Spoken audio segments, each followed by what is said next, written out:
Good evening. I hope you're all having a good... My mic's a little far. I hope you're all having a good day so far. Um, sorry I'm a little bit late. I started making my dinner a little bit too close to the stream start time, so... Yeah. I'm a little late. Later than I was hoping. But... it's okay.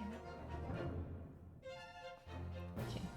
Sorry, I'm just setting up. Give me one moment, and then we'll move over to the game. I feel like my audio is a little bit...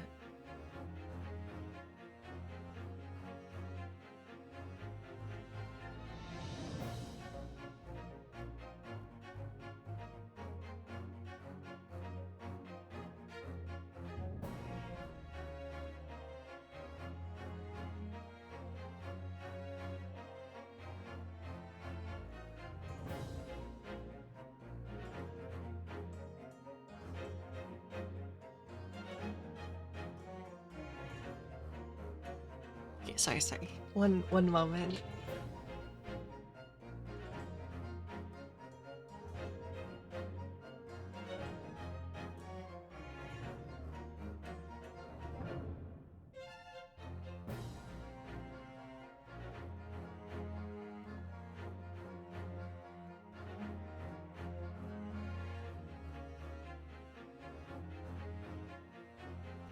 Okay, I'm set now.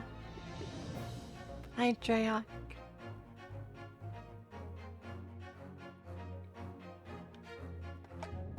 Let me switch it over to the game. So I'm pretty sure I figured out that we just have to hit the continue button to move into the second game. It definitely seemed like it, because when I opened it up, it seemed like it gave us Case 5 Investigation Part 5, but like we finished that case, so I'm hoping that it's the right thing, and we'll go from there. Investigation Part 5. Okay, what? 1 second.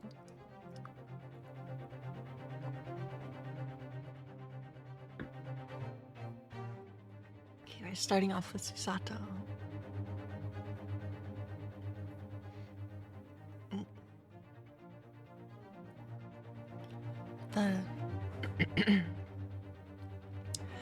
The last name is J.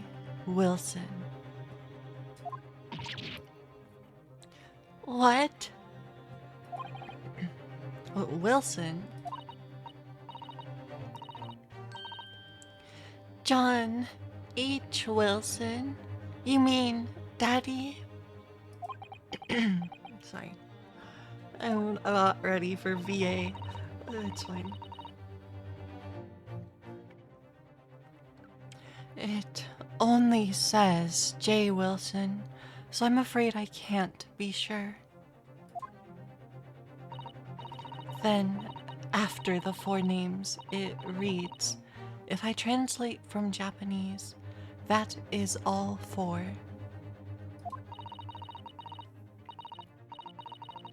And that's the end of the message. Or rather, the end of what you noted down, Iris.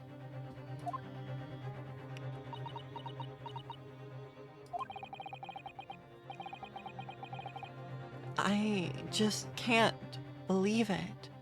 Who would have ever thought that those discs contained a Japanese Morse code? Not to mention a strange list of some disturbingly familiar names. It would appear that this particular message is a communication of some kind between Great Britain and the Empire of Japan.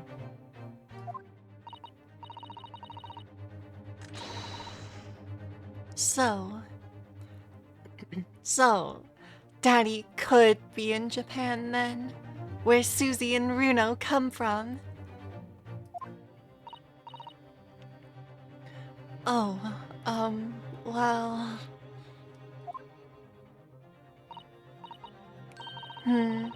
No, it's not very likely, really, is it? We know too much. I'm reminded of this again. I mean, there are thousands of people with the surname Wilson, and there must be lots of J's among them.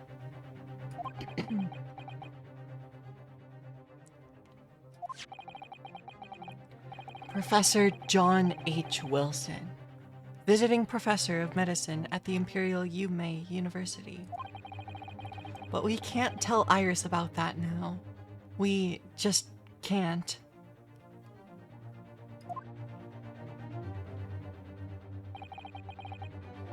This is so strange. Somehow in solving the case of Mr. Windibank's murder today, I feel like I've rolled back a boulder at the mouth of a very dark cave.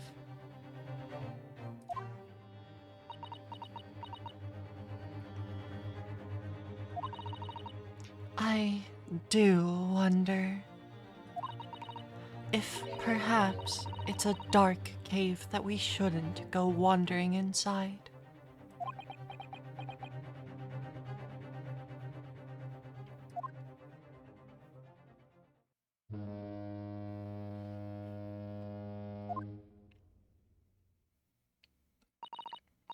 Oh dear, the ship is going to set sail soon. Yes, it seems so. I'll sail on that steamship first to the port of Dunkirk in France. Then I'll change onto a larger passenger vessel bound for Japan. You're really going then, Susie? We wish you a safe passage, Miss Susato.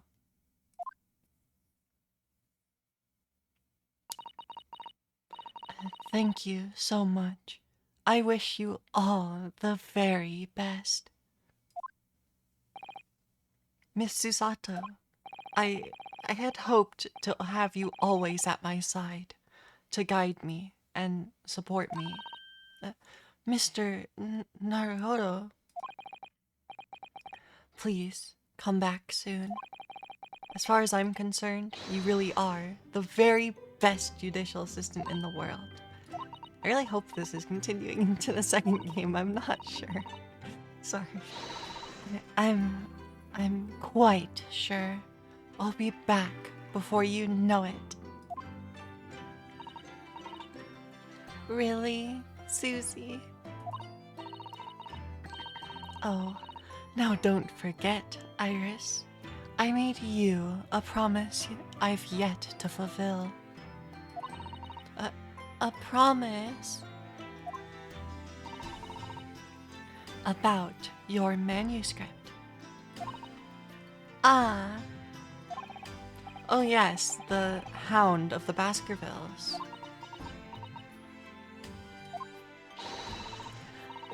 Well, I'll be waiting for you then, Susie. A promise is a promise. Definitely, Iris.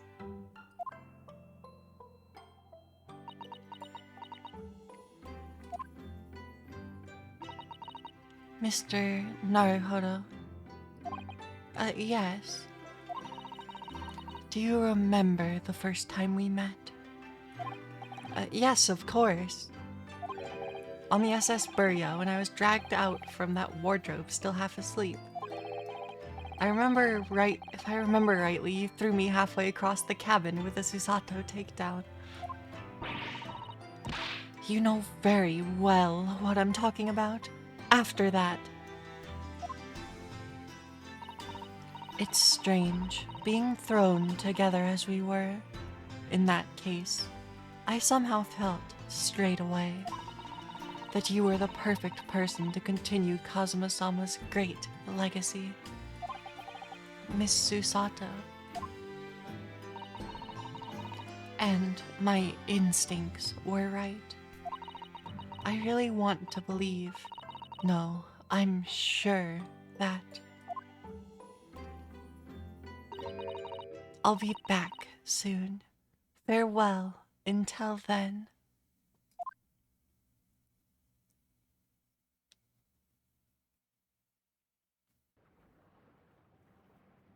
Maybe I messed up at the start of this. We'll see if I... Okay. Somehow we seem to have come to the end of the adventures of Ryunosuke Naruhodo. Okay, wait. I think I messed up. My bad. Ah, yes, Mr. Naruhodo. Yes, Mr. Sholmes? This is where... Is this just going to go into the credits? Or do I have to actually resolve this lawsuit?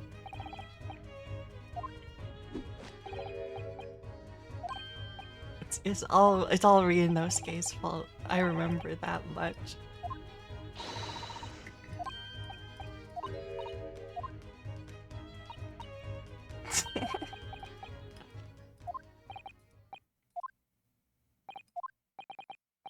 A word if you don't mind.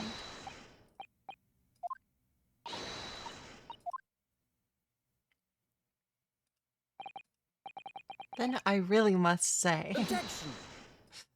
Okay. Oh, I think I did mess up. Okay, let me figure this out.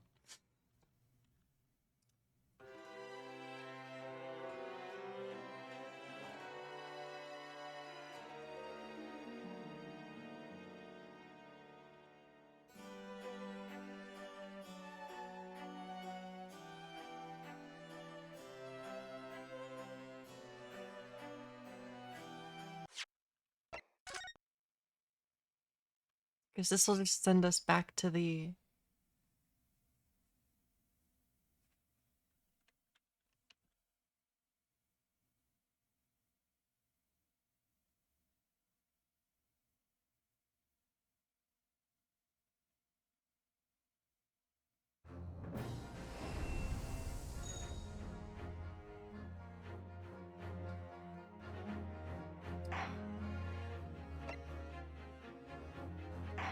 Because do we just need to... Is it... No, it's not this. No, it's definitely not this.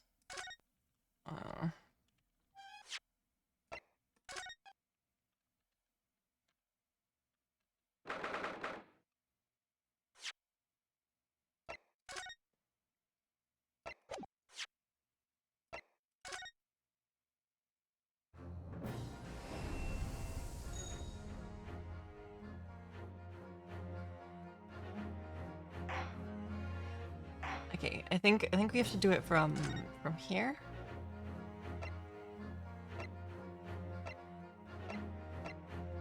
Maybe I was wrong.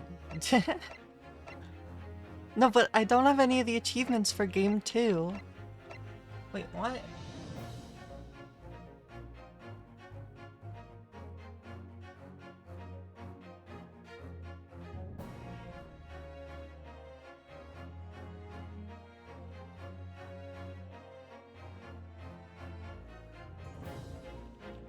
Oh wait, it's... Oh! Okay, okay. Here we go. Okay, I'm sorry. It's confusing. Okay, now we're in the right place. My apologies.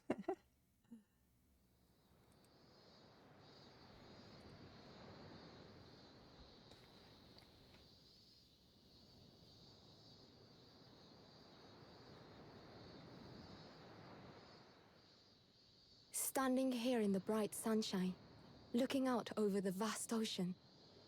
Those days in London seem like a dream. But I do miss my time in England's vast capital.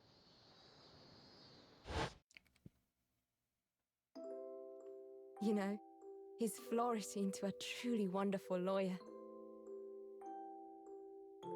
I've no doubt that at this very moment, he's fighting some noble cause in court.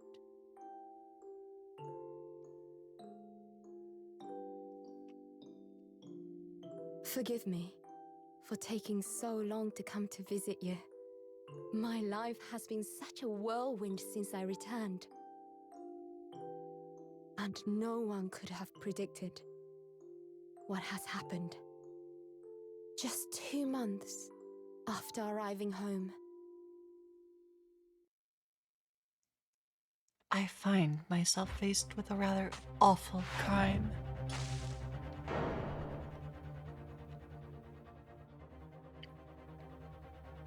So I came here today to ask something of you. Tomorrow, I shall be standing in court. For the only time in my life. As a lawyer.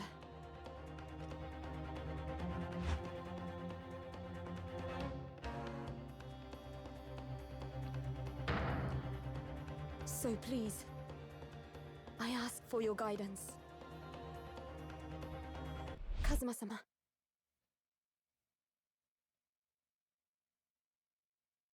Susato... Susato's standing in as a lawyer? What? Wait, what's go... Wait... Is that the person who was killed? Wait, what's happening? 13th of August, 8:26 a.m. Supreme Court of Judicature. Defendant's Antechamber 3.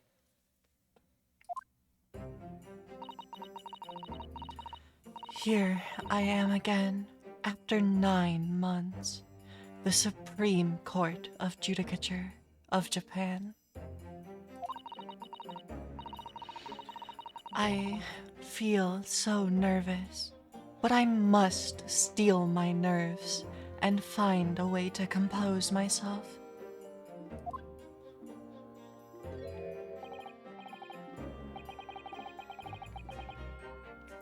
Ah, good, you're here. It doesn't do for a lawyer to be late. Oh, yes. Good morning, sir. I hardly recognize you. You cut a fine figure, Counsel. But you look as white as a sheet, and those wide eyes aren't doing you any favors either. Oh, dear. The truth is, I'm so incredibly nervous. I feel utterly nauseated. I almost wish that I'd never been born. Goodness. Not the sort of thing a father hopes to hear from his daughter, I must say.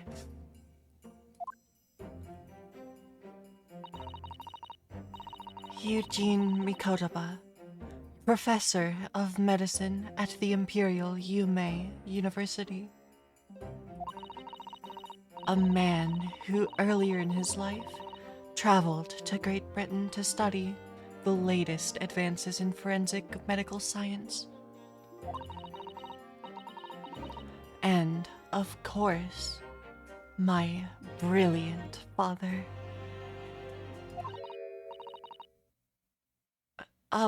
Excuse me. Okay. Sorry, I need a second. My eye is really bugging me. I'll be back in 1 second, sorry.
Okay. Sorry about that.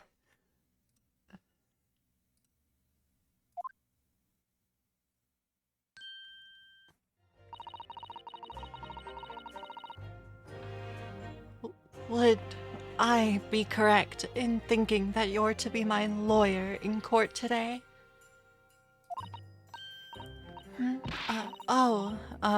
Yes. That's right, miss. Well, I want to thank you for agreeing to represent me. I swear on my life. It's a complete fabrication. This whole thing.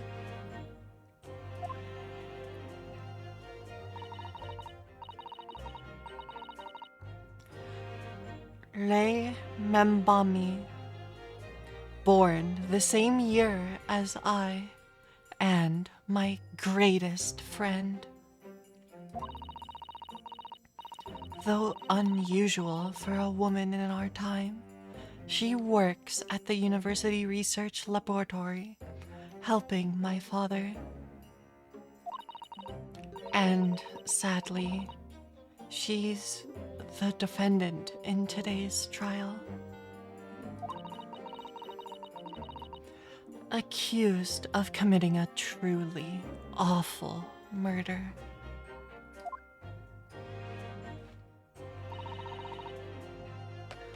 Are you feeling all right? Since we started talking, you seem, well, to have become a little flushed. Oh, my. Well, uh, it's just that. You look so gallant and dashing. Um, sorry?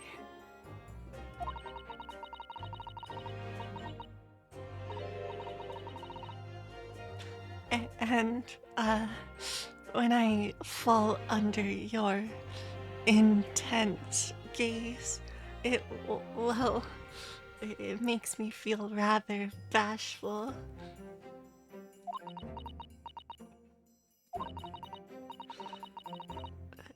Goodness, I don't think she knows. She hasn't realized who I am.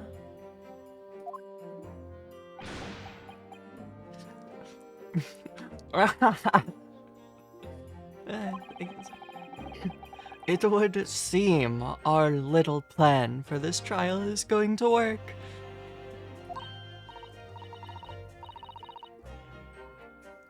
Oh, what do you mean, Professor Mikodova?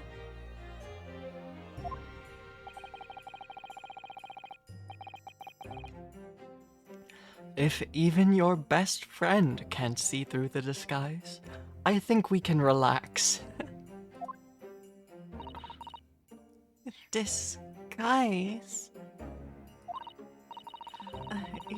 Yes, I've never tried dressing this way before, of course, so I wasn't sure how convincing it would be.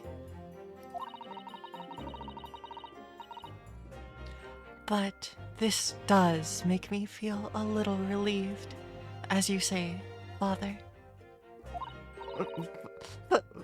Father?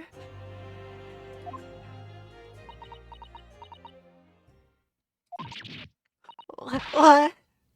Is, is that... Is that you, Susato?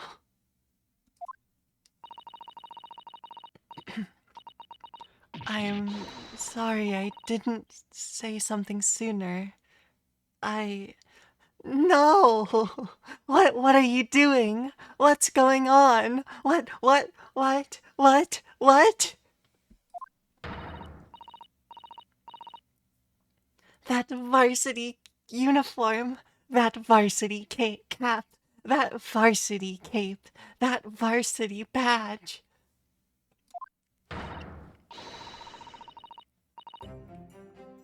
Look at you. You look for all the world, just like a student of the Imperial Yume University. A male student.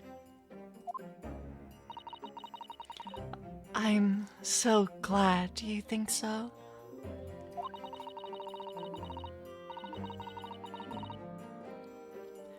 It means all my preparations have been worthwhile. I woke at 4 this morning to make a start. But I don't understand. Why are you dressed like that? Well, you see, It was the only way. The only way she would be permitted into the Supreme Court to take on your defense in this trial. my defense.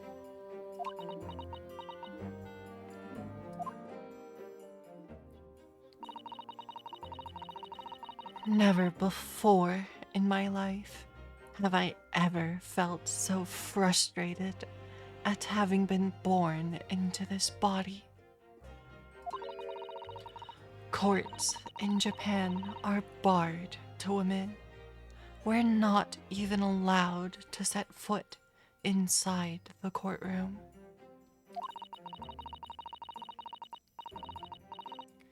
Despite the fact that the laws of the land apply to all people, male and female alike.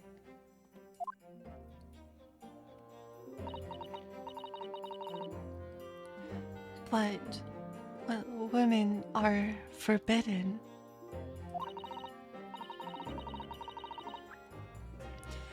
Just for today, I'll be leaving my true self at the courtroom door, so that I can act as your lawyer. Oh, Susato, you'd go to such lengths for me. Of course, you're my greatest friend. I just worry that I shan't be the lawyer you deserve. Oh no, I have complete faith in you. Ray.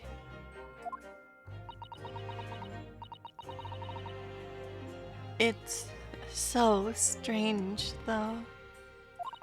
I mean, you're such an accomplished judicial assistant already.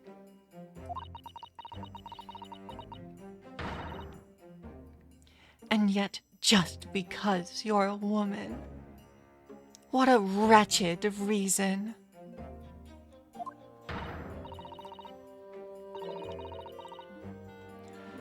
I mean, why shouldn't you be allowed in court?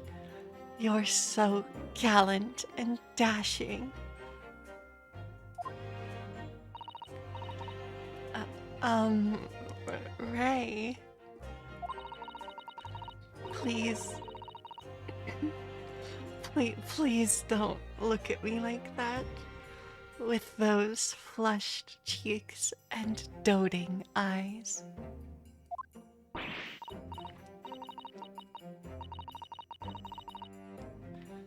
Oh, I'm sorry. It's just you. You really do look so dashing. Uh, y- y- sorry. Yes, you mentioned that once or twice. Ah. You should be pleased. It means you look convincing as a man. I am pleased, I think. It's certainly helped to bolster my confidence today. What name is she using in the courtroom? Ray.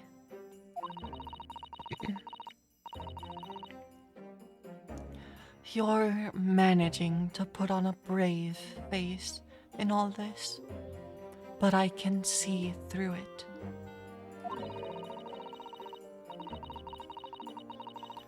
I've noticed how your shoulders are slumped and how you're trembling ever so slightly.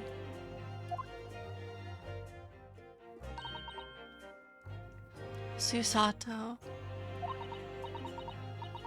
you do believe me, don't you? I didn't do it. I couldn't have. I mean, murder. Hi, Shelton.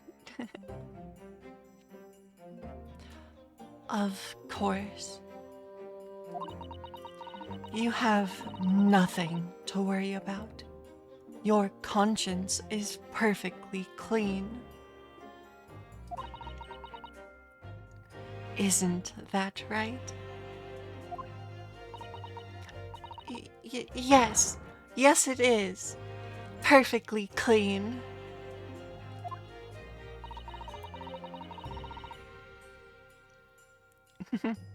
You're finally off work, happy to be able to catch a bit of this wild ride of a game.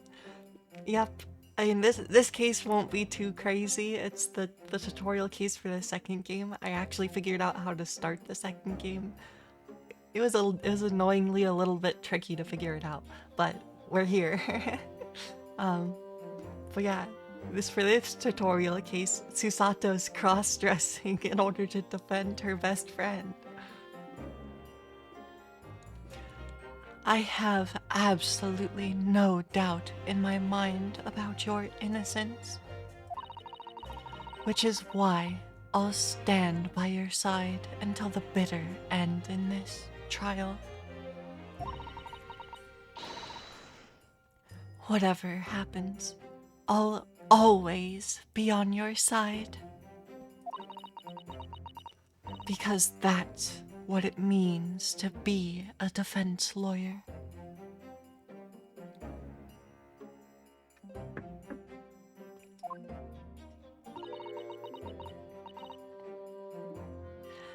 That means so much to me, Susato.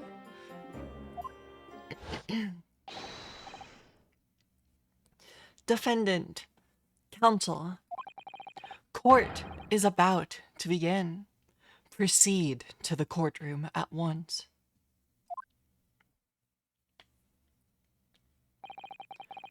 You should go in at once, right? If you're late, the judge won't hesitate to pronounce you guilty. Oh. Stand aside! I don't think I've ever seen her run so fast.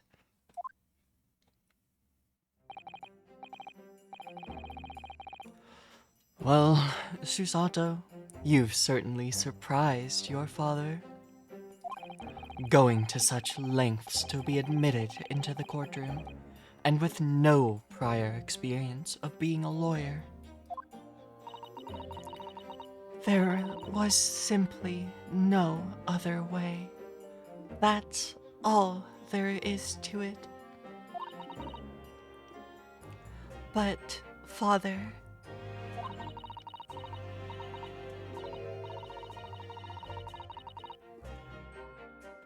you haven't told her, have you? I mean, I'm right in assuming that Ray doesn't know how it came to this? Yes, quite right. I've kept that information from her.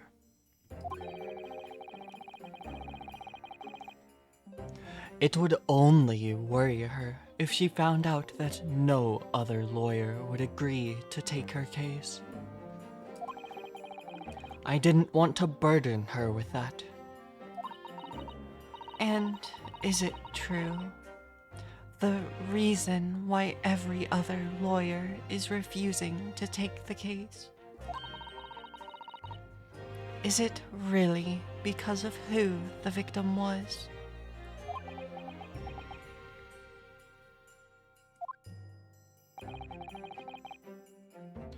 We should be making a move now too. As you know, law isn't my field, but I'll do what I can to support my student. Thank you, Father. I wonder if she's using a different name. I'm Susato Mikotoba, a judicial assistant. 8 months ago, I accompanied a student of law on a trip to Great Britain.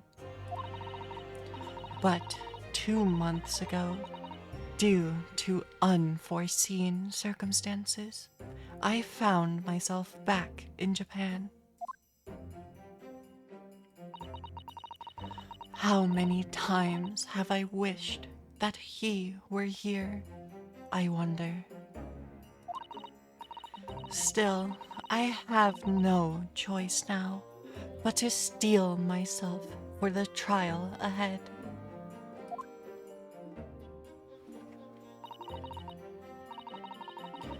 Wish me luck, Naruhodo-san.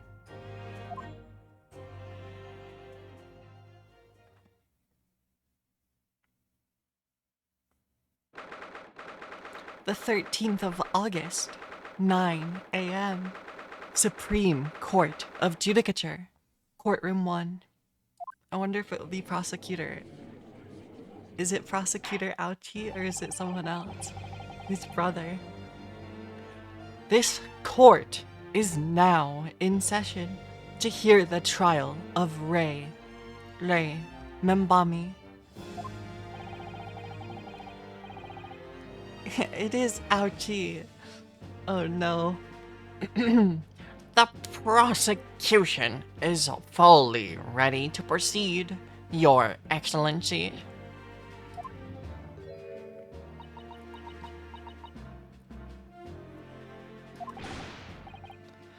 Defense counsel, are you ready? Oh, it's because oh no, I don't actually. Wait a second. Can I fix it? Nah. Sorry, I really want to see her in the outfit that she's supposed to have here. Okay, wait. I really want to see her in the outfit that she's supposed to have here. One moment.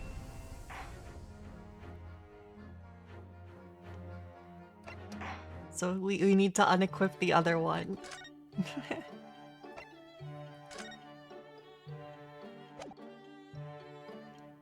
Cause like I really want it. Sorry. This is important. I swear. Okay, there we go. Yes, Your Excellency. We are ready. Ready.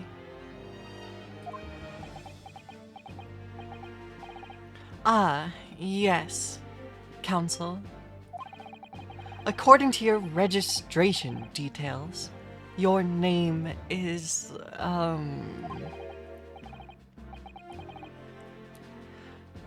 Ryutaro Naruhodo. Is that correct?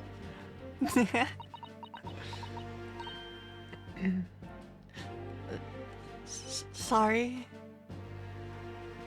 Oh, she does look really good in that outfit, though.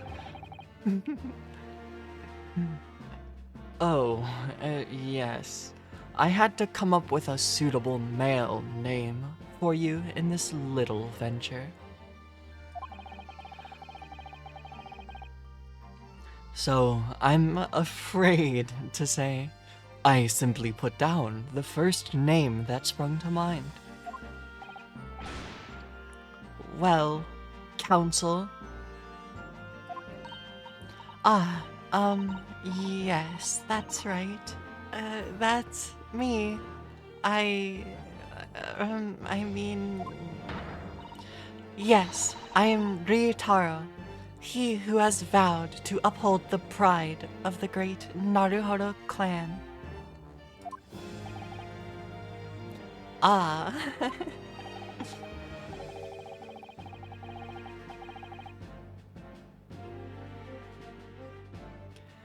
It seems Ryutaro may need to consider how to best uphold his manly act first, and not overdo it.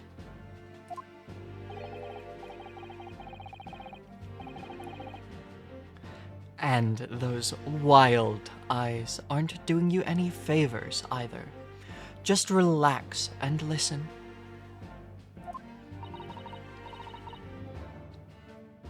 Naruhodo?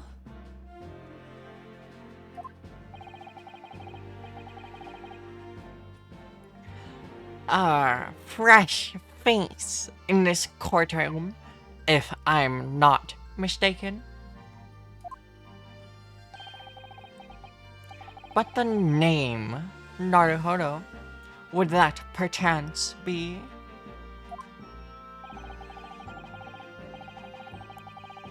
You may be thinking of Ryunosuke Naruhodo, currently in Britain as part of a study program.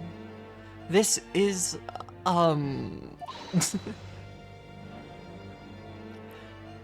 His cousin.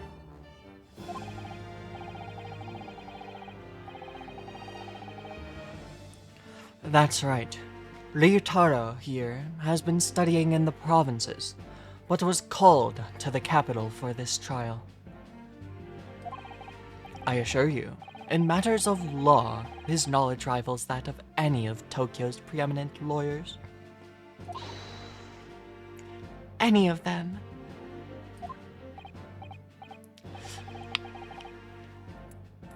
I don't. Tut, tut, tut, tut. What a pitiful situation. Having been rejected by every lawyer in the capital, the accused had to call in a country boy.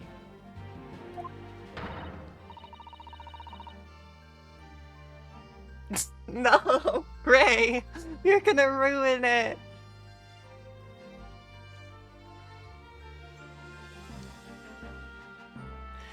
How dare you? Susato was every bit as gallant and dashing as any of your Tokyo attorneys. I won't have you making fun of her. Right, you're going to just... Her. Uh, oh,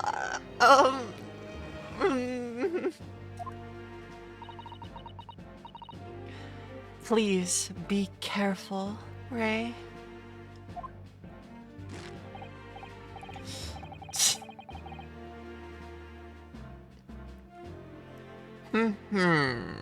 What an unrefined tomboy we have here.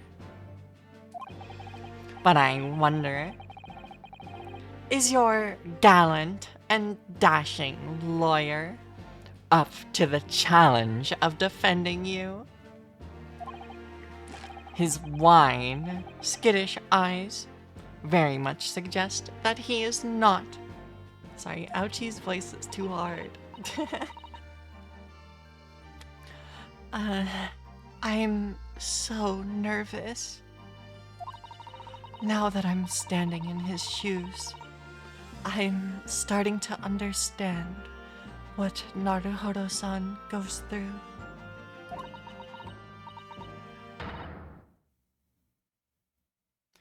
Like it or not, eyes are wont to flit.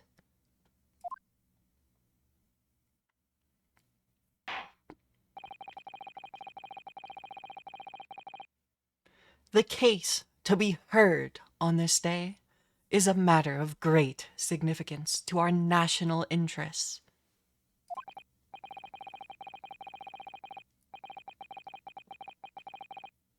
In fact, it would be reasonable to assume that the outcome of this trial may well affect the very future of our empire.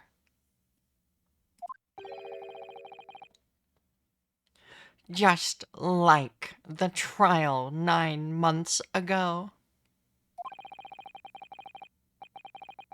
And yet, for proceedings of such importance, we have this unknown yokel by the dock. Dear me.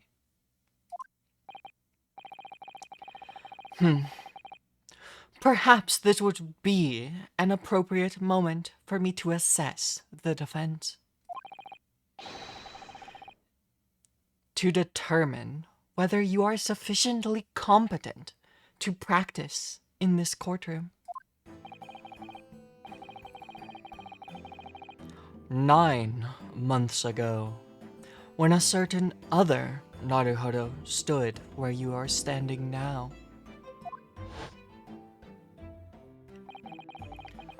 This same judge tested him as well.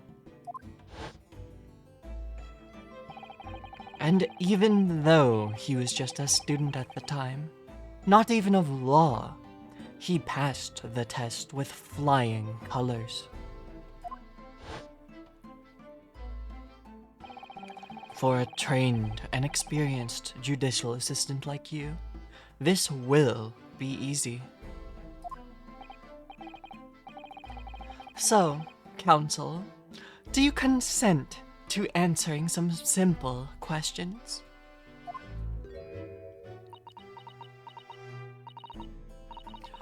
Alright, it's time to prove myself.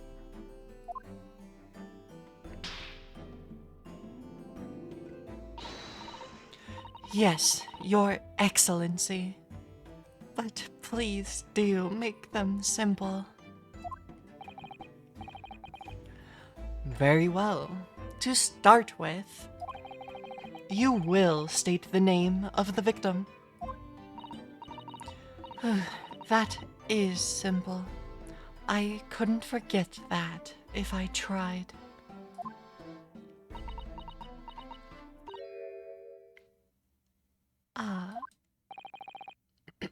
What's the matter? Now that I'm standing in his shoes, I'm starting to understand something else Naruhodo-san goes through. Like it or not, minds are wont to blank.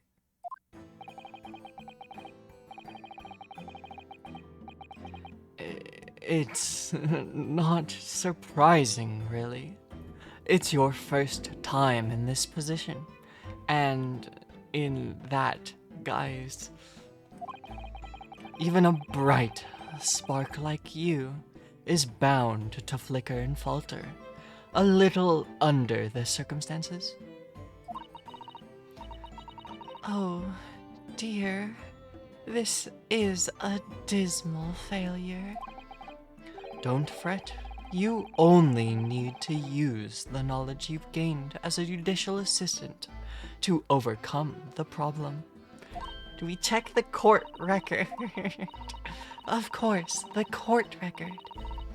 Yes, the answer will all be amongst all the key information about the case in the court record.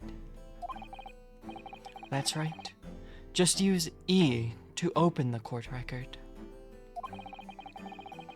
Then you need to flip to the people section with E. And don't take too long over it. His Excellency is watching you closely. Alright, check the court record. That's where the information I need will be. I'm waiting, Counsel.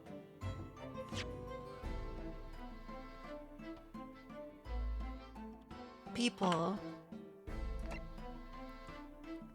The victim in Giselle Brett is the victim. Oh, uh-oh.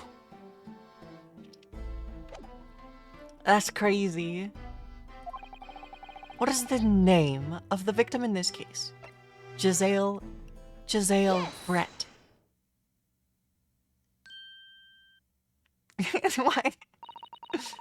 The name of the victim who lost her life in this case is Miss Giselle Brett. Why is she raising her hand?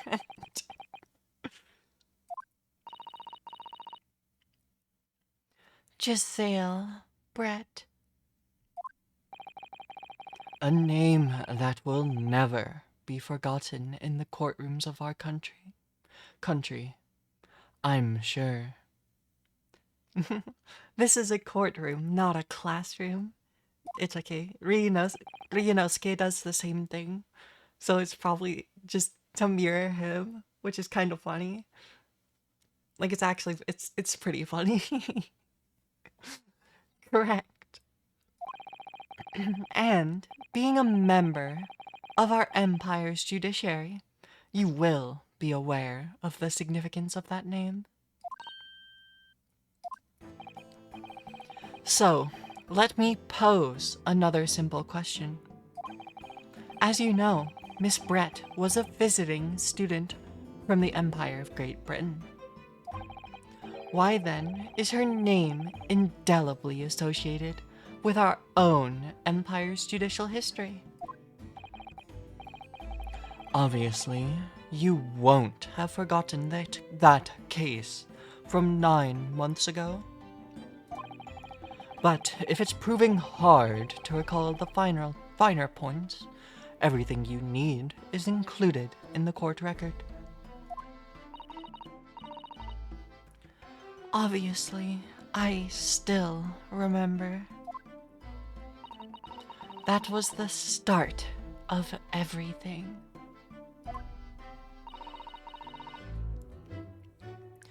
Giselle Brett.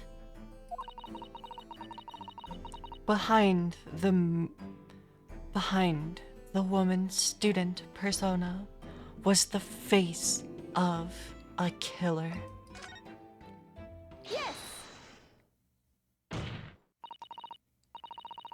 9 months ago, a visiting professor of medicine at the Imperial Yume University was killed.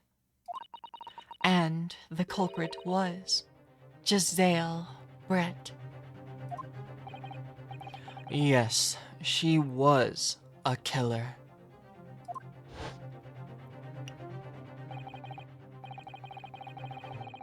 At the time, our country had just signed a new treaty with the Empire of Great Britain. And it was in the midst of this delicate diplomatic situation that the incident occurred.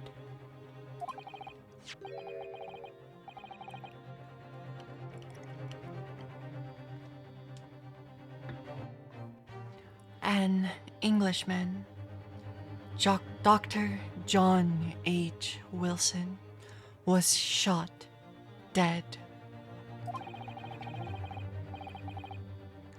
I believe he was an associate of yours, Professor Mikotoba.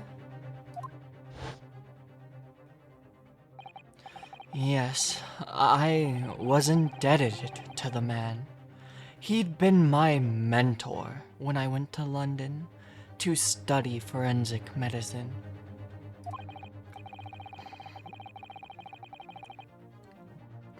Excuse me.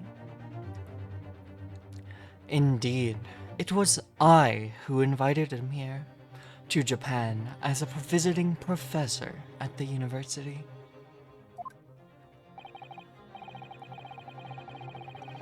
Naturally, the murder of an Englishman on our soil was a matter the government wished to resolve rapidly. Indeed, it was, which is why a secret trial was conducted here at the Supreme Court.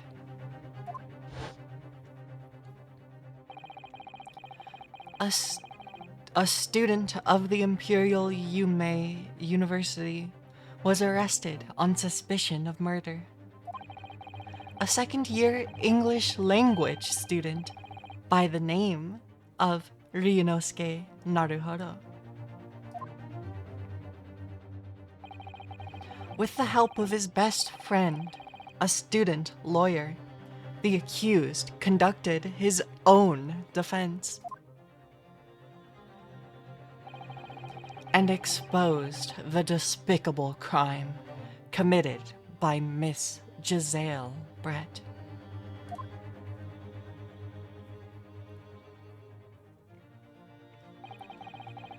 Miss Brett eventually admitted to her crime. However, when questioned about the motive that drove her to take Dr. Wilson's life, she gave no satisfactory answer before the trial reached its conclusion. Immediately after the trial, the British government brought its consular jurisdiction into play. We were unable to sentence Miss Brett according to our own empire's laws. It was decided that she would be removed to Shanghai, China, instead. Why Shanghai? There's a British consular court there. Correct. I oversaw the negotiations personally. The date of her transfer to Shanghai was finally settled upon only last week. All that remained of our empire's obligations was to see the woman safely on board a steamship. And yet, the very day before her departure, the Englishwoman was killed. Excuse me. Only the day before?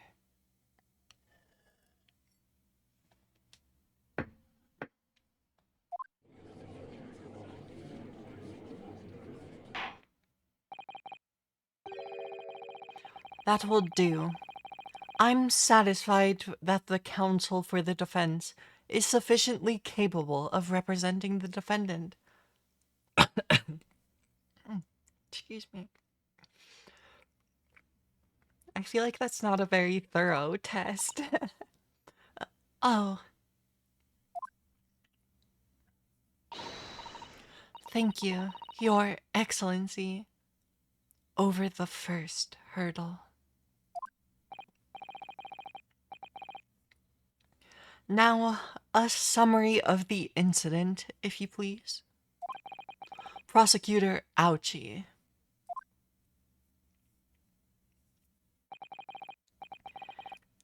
As is your wish, Your Excellency. The repugnant crime took place on the 11th of August in broad daylight. He thought he was about to do the YMCA. Yeah, it seems a bit underwhelming for a test given you're trying to be a lawyer. Well, the assumption is I'm masquerading as a student of law, at the very least. But it's just there for the tutorial purposes, so you can learn how to use the court record. We'll be getting some tutorials again since we're starting the second game.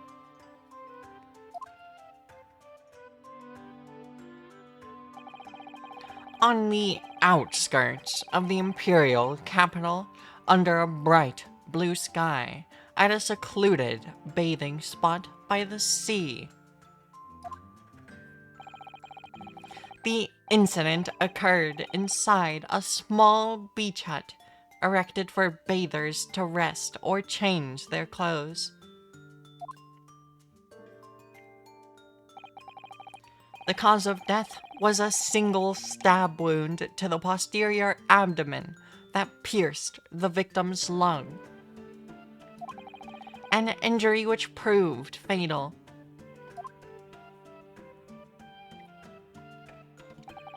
There were 2 persons alone together in that beach hut at the time of the victim's death. Miss Brett, in her bathing attire, and the accused, Ray Membami. Accordingly, there can be no doubt of the accused's guilt, especially when we consider she had a powerful motive.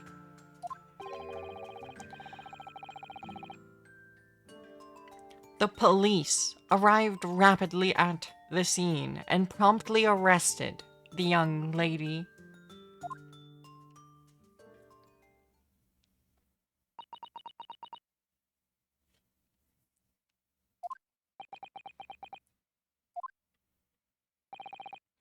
Well, that extraordinary description of events leaves me somewhat lost for words, I must say.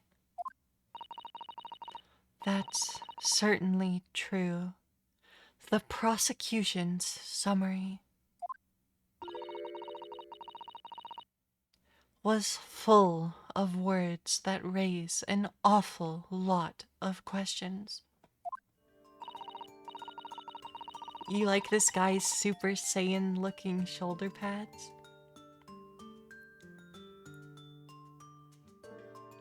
As a lawyer, I really ought to pick up the prosecution counsel on what he said about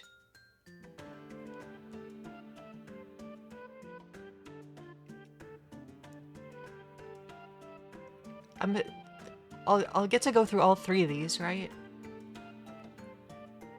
The bathing spot. If I may, Prosecutor Ouchie? Oh, Ouchie's shoulder pads? Yeah, he does. What do you want, you fresh-faced young yokel student? I wonder, could you explain, please? You mentioned a bathing spot. My apologies. Clearly my modernity has confused the poor country bumpkin's simple mind. Bathing spots are the very latest trend in health practices from the West. We are told that bathing in the water of the ocean is curative, therapeutic, and excellent for the skins. No, that's not what I meant. I was referring to the fact that Miss Brett had, to all intents and purposes, been found guilty of a murder. Why would a known criminal have been relaxing by the sea?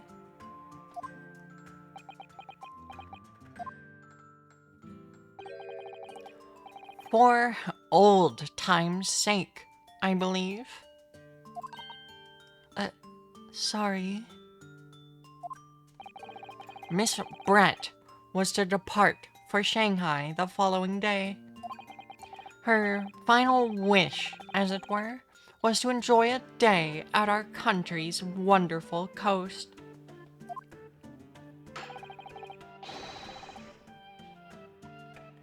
And the British Embassy put extreme pressure on our government to comply. But on what grounds would we agree to such a request?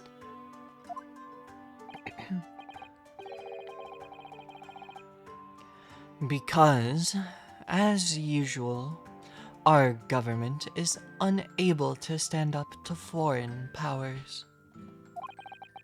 In matters of diplomacy, it seems we don't even have the courage to decline the whims of a known criminal.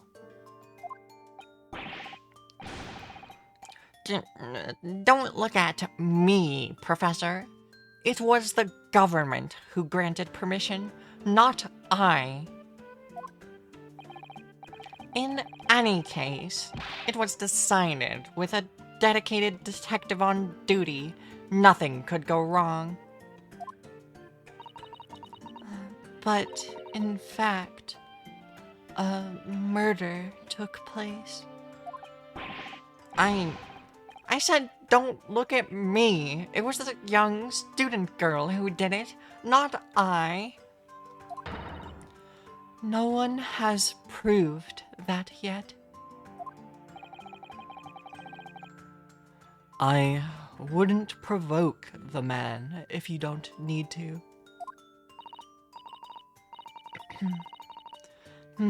At this stage, I need to gather more information, I think. As a lawyer, I really ought to pick up the prosecution counsel on what he said about being alone together. Membami-san.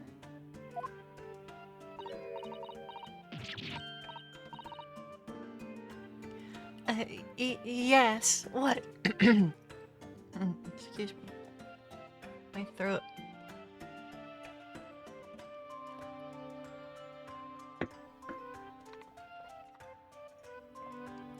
Yes. What is it? I mean, Naruhiro-san?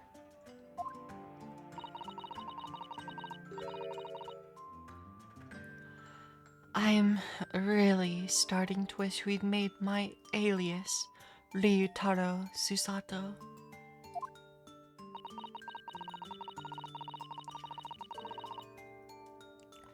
Please tell the court why exactly you were present at the bathing spot with the victim in the first place.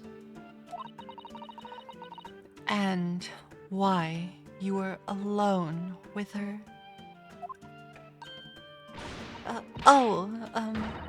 Well, no, that's not true. It wasn't like that at all.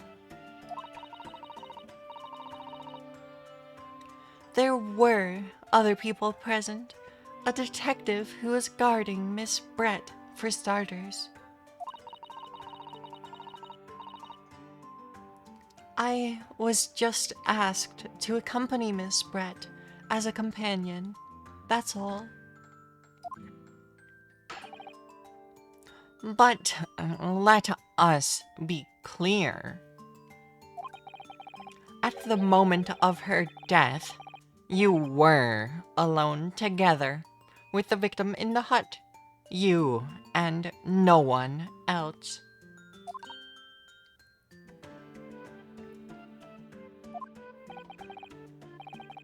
The truth is, there is only one reason why this young woman accompanied Miss Brett on her bathing sojourn.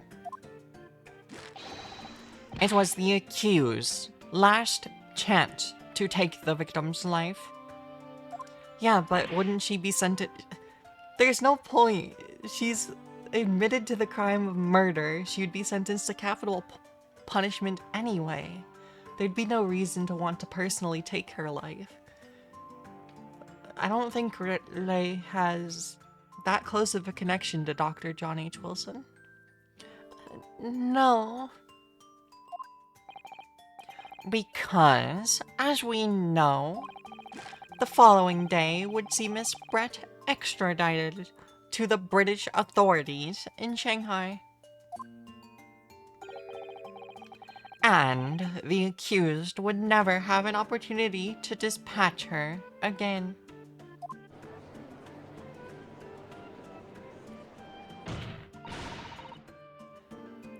kindly refrain from conjecture, counsel.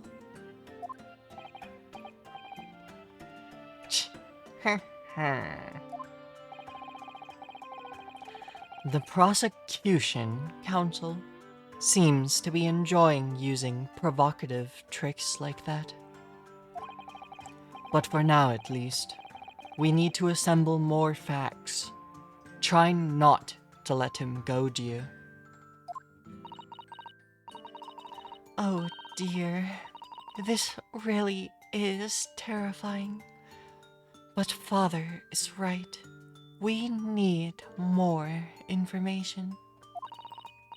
As a lawyer, I really ought to pick up the prosecution counsel on what he said about a powerful motive.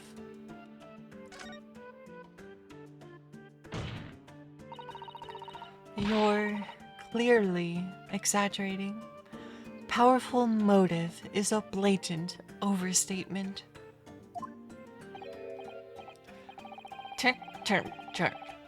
Is the yokel boy using long words he doesn't fully understand? I beg your pardon. No matter. Let us put this to the accused, shall we?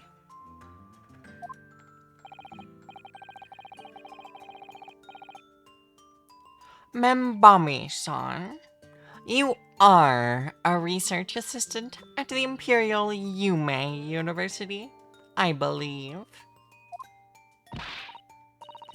Yes, I am. I'm working with Professor Mikotoba in his laboratory for the moment. I can confirm that. The defendant is an excellent assistant with a strong sense of responsibility. Fascinating to hear. Now, another question. Prior to your work with Professor Mikotoba, whose research were you assisting then? Uh, oh, well, I was studying under Dr. John H. Wilson. Dr. Wilson?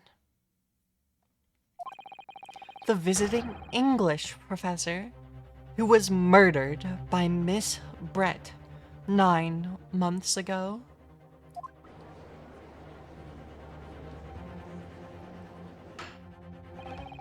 The accused had a deep-seated respect for her former mentor, Dr. Wilson. Is that not true? Yes, Dr. Wilson was a wonderful man. Interesting. Then tell the court what deep-seated feelings you had toward the Englishwoman who killed him.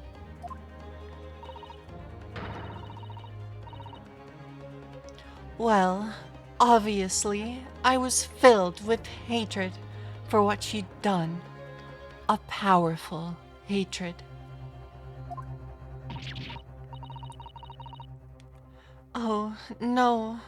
Ray, be careful of what you're saying.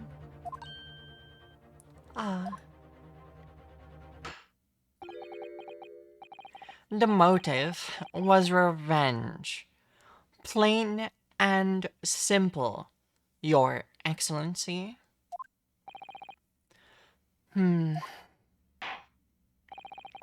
I believe we all have a clear picture of the incident now.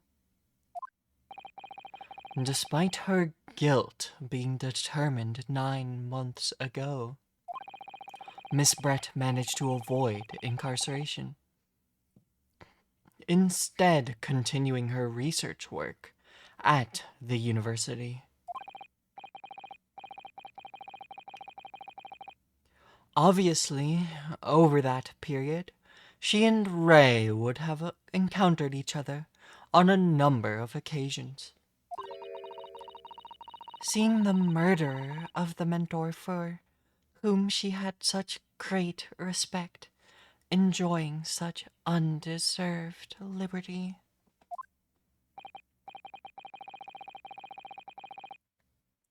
Yes, even if it was only temporary, until Miss Brett's extradition to Shanghai.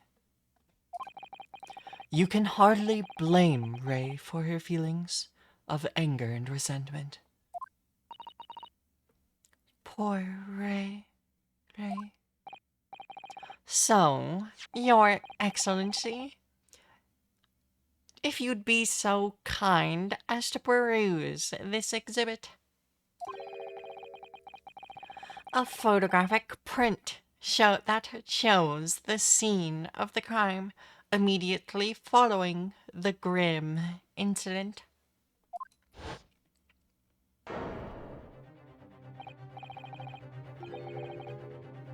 Yes, thank you, Counsel. A tragic image.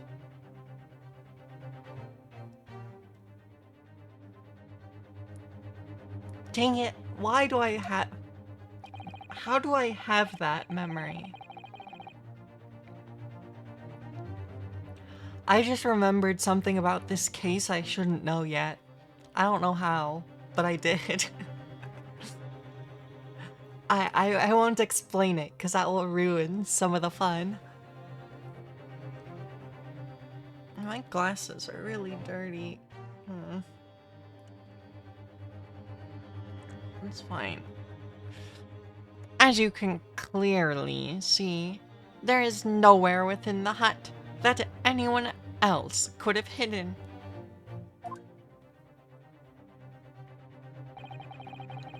The court will accept this photographic print as evidence. The photograph of the crime scene has been entered into the court record. As I understand it, then, the victim and the defendant were alone inside the beach hut at the time. This is deeply troubling, I must say. The finger of guilt points firmly at the defendant.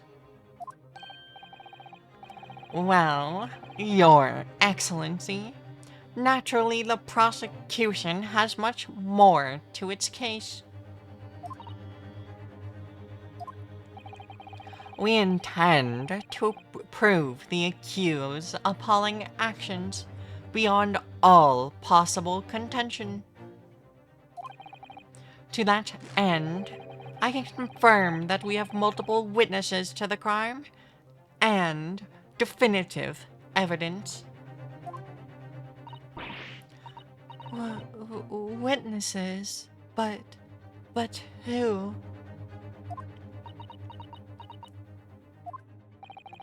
One of whom, I might add, is a highly respected police detective. Oh no, it's Hosonaga. It's Hosonaga, isn't it? How... Dang. I don't know if Hosonaga can be respected anymore if it's him. I assure you, the testimony of these witnesses will leave no room for doubt.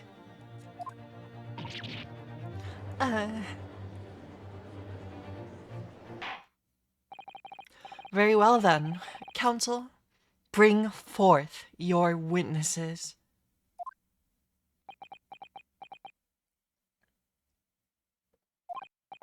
I, Taketsuchi Ouchi, have been waiting for this moment. Sorry? Oh yes, I haven't forgotten that trial 9 months ago, here in this very courthouse.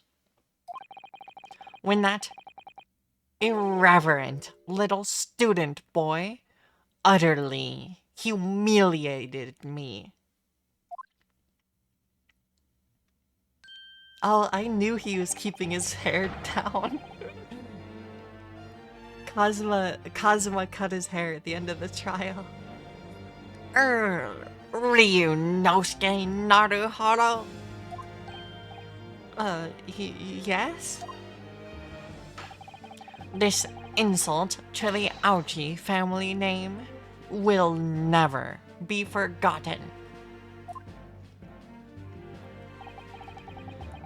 You've become conceited with age, Council, but the old have to stand aside and make way for the new.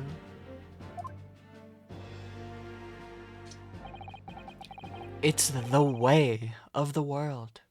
May you never forget that. Oh, he's gonna show it. Kazuma assaulted him with a sword.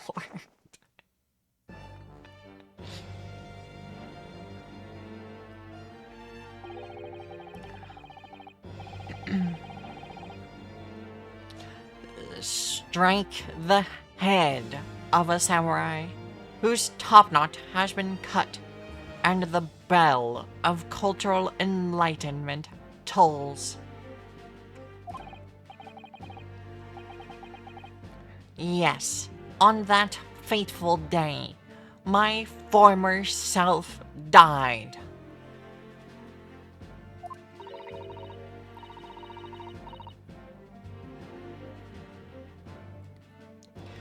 The start of your own mini Meiji revolution. Are you modernizing as well, Council? Silence. Since I swore revenge back then, there has been a minor miracle atop my head. Observe the ouchy growth.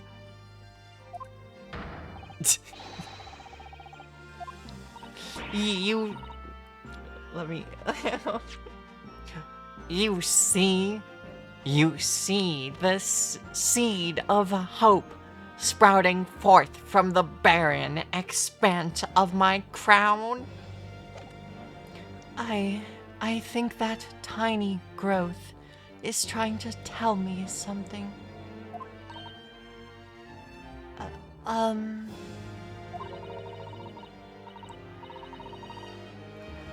I'm afraid I can't really see where exactly is the hope. I said silence. Today, I face another yokel student of the Naruhodo clan. Well, I will vanquish you. And my victory will be fertilizer for the seed of hope atop my head. You have been warned.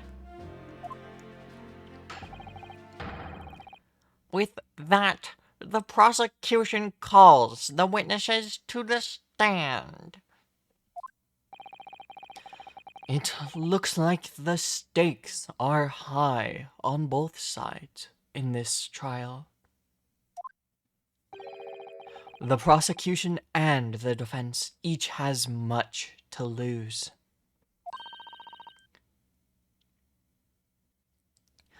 A haircut is hardly comparable to Rei's life. Is it Hosonaga? No, it's no way. No way.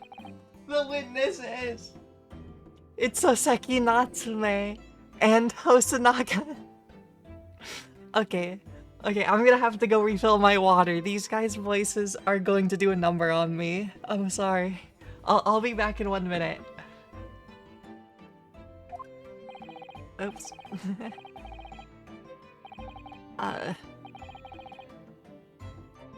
Okay. I'll be back in 1 minute. I need more water. This is going to do a number on me for sure. I hope you're ready. Yeah, I'll be right back.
Okay.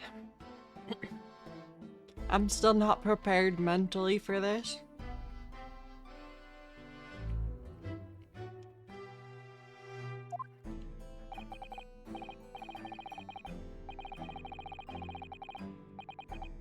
I'm not prepared for this. The combination of Ouchie and Natsume is brutal. Hosonaga is not that bad, but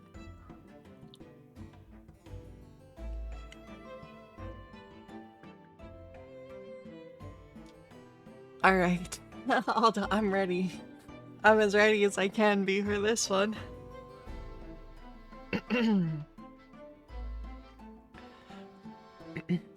Witnesses, please state your names and occupations for the court. Okay, I gotta... Chief Inspector Satoru Hosonaga, Imperial Police Bureau. I'm in disguise, obviously, so I can go undetected. And I am, well, the next big thing in books. An author renowned throughout the capital, in fact. Yes. The soon to be sold out. The satirical I Am a Cat. A sensational success by Soseki Natsume.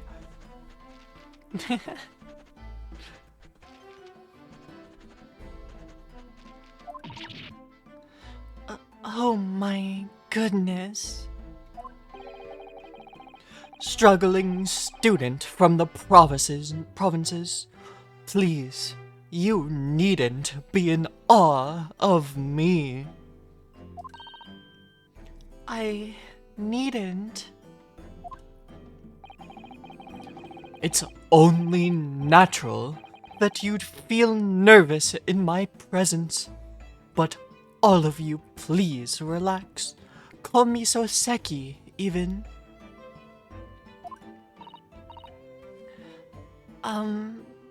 Yes. What on earth is Soseki-san doing here? You thought it was Edgar Allan Poe? Tread carefully, Susato.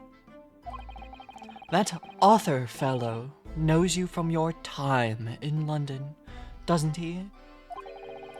If he exposes you for who you really are, this will be over before it's begun. No, Soseki Natsume. Oh, not Natsume Soseki. Natsume Soseki? Well, yeah, it's fine. Yes, of course. I know.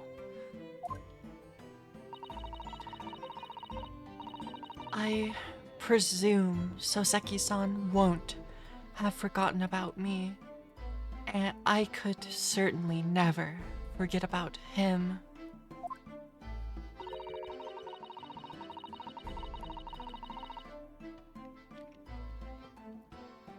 Although he does seem to have changed somewhat in the 6 months or so that it's been since I last saw him.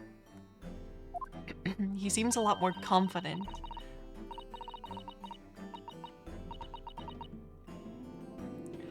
And as for Inspector Hosonaga, that amazing outfit is hard to believe. But yeah, that means Hosonaga has had 2 people he's supposed to protect die on his watch. That's awful. I feel so bad for him. Do I have something on my face? Well, your glasses, for one, although they don't seem to be helping you see.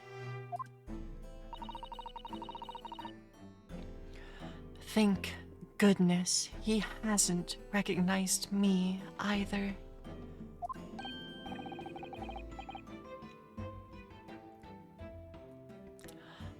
Ah, I suppose it's this disguise, is it? I thought that appearing here in the clothes I was wearing at the time would make for a more faithful testimony. It is my guiding principle to carry out all testimonies flawlessly.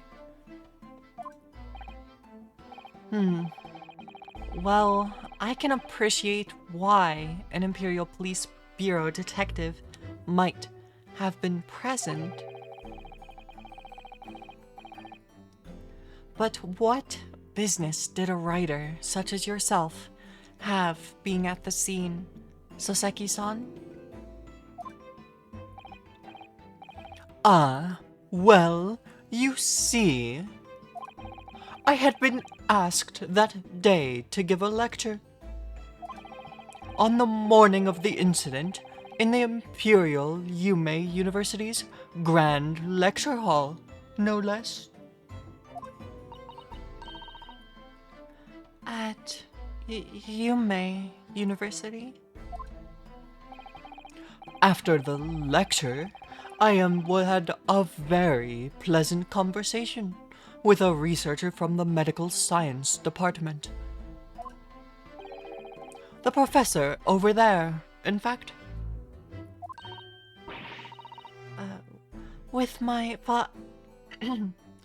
with Professor Mikotoba.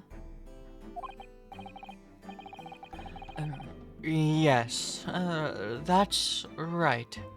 It was arranged by one of the newspapers. They wanted some story or other about two former students who'd studied in Great Britain. Of course, being a renowned author, the press never leaves me alone. They secretly spy, snap shots, scribble stories, and scupper my privacy.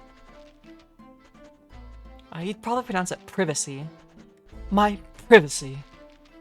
There's a reporter right here.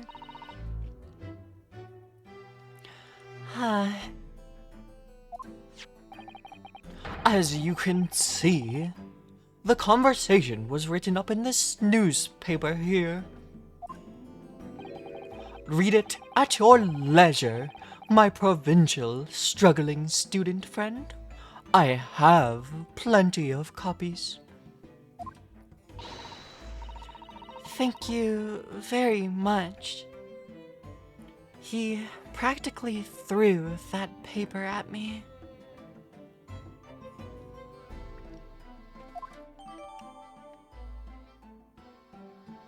The Soseki Natsume article has been entered into the court record. Anyway, following my interview with the professor.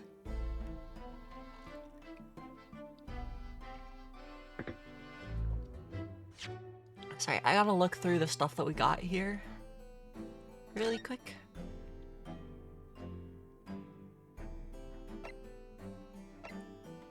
Ascertained by examination witness statements around 2 p.m.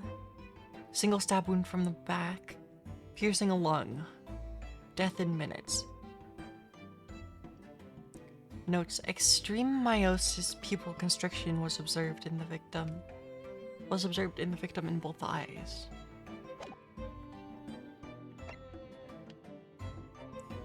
Crime scene photograph.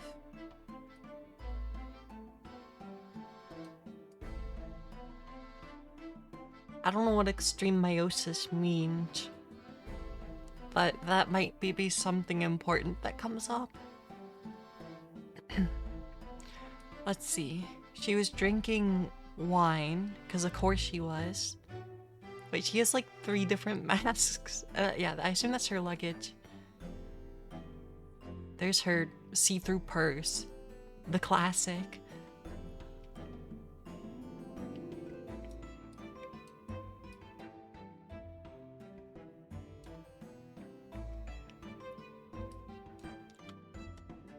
I guess we can get rid of the magnifying glass. But yeah, I won't comment on that photograph too much. It's relevant for later.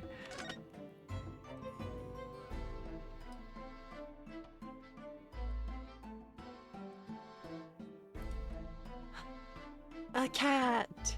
He actually got to keep one of Wakahai's kittens.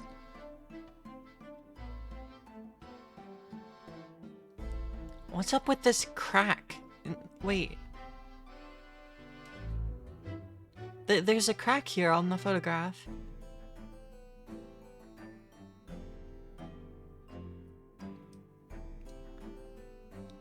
I guess that means whoever took this picture, presumably the reporter that's been stalking him and is somehow in the courtroom, maybe that guy's camera has a cracked lens. The crime scene photograph was not taken by the same camera. No, it was not. That might be something relevant for later. There's a weird crack on that photograph.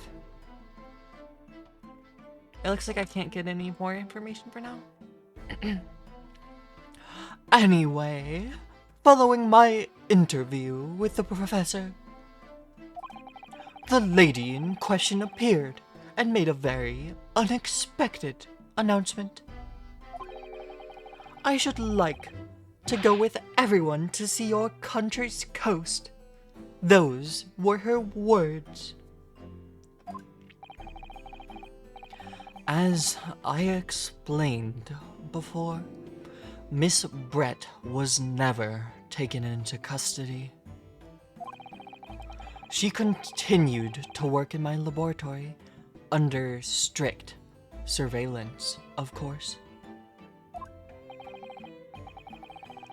At which utterance, the university immediately contacted the government to seek guidance. And the response was, permit Miss Brett to go, as long as a detective accompanies her.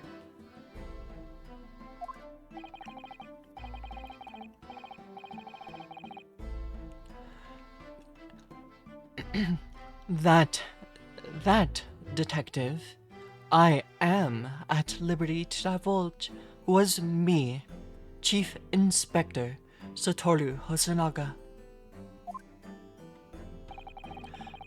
Thereby, the entire party departed cordially for the seaside, it seems.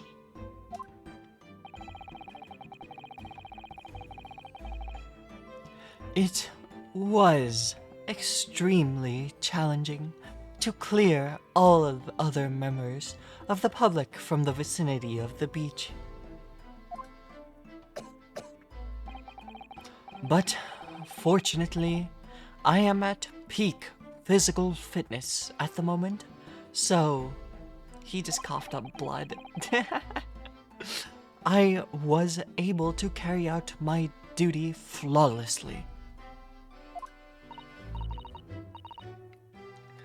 Oh my, Inspector, you... Well, you do have something on your face now.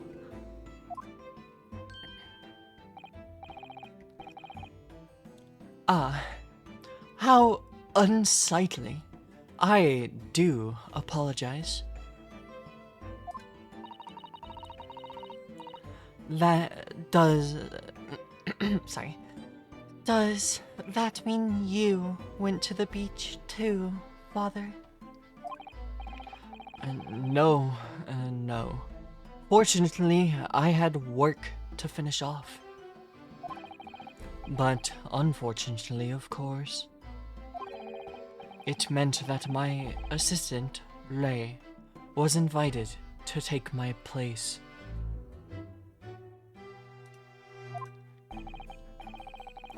Of course. Being a renowned author, I didn't like to decline the invitation. But only if I only had, I'd never have seen that awful sight. Relentlessly racked by remorse and regret.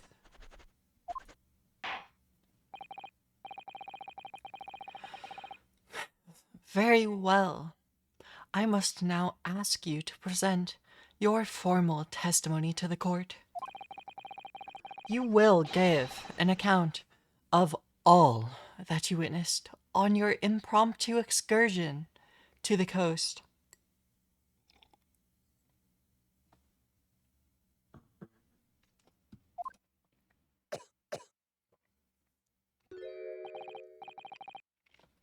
Of course, Your Excellency. Relentlessly racked by remorse and regret, I am.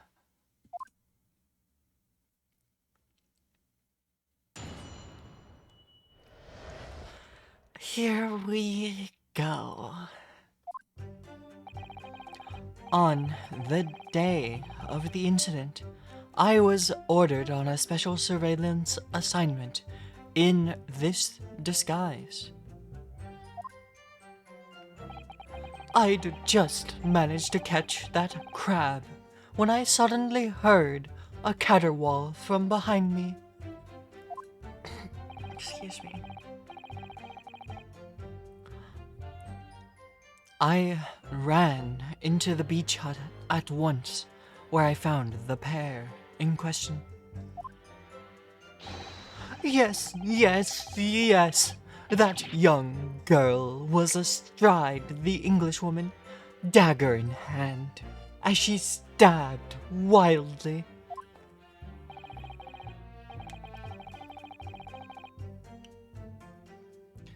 I saw blood on the blade. It proved to me that she'd stabbed the victim multiple times. The victim was only stabbed once, Inspector.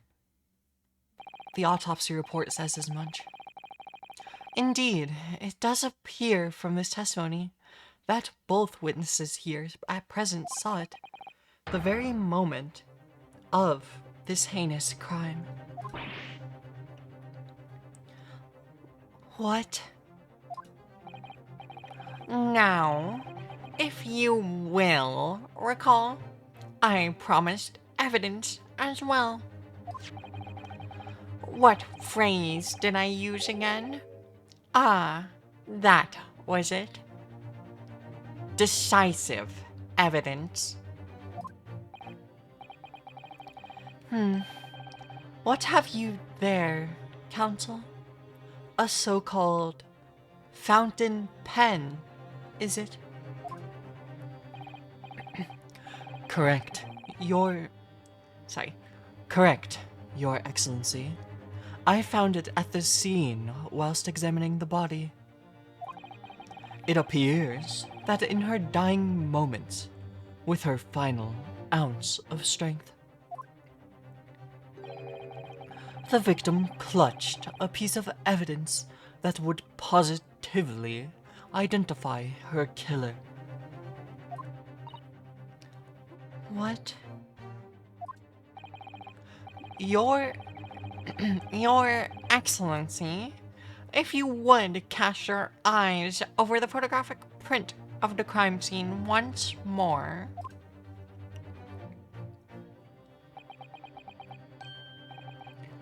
Ah, goodness me. Yes, the victim is clearly grasping something quite deliberately there in her hand.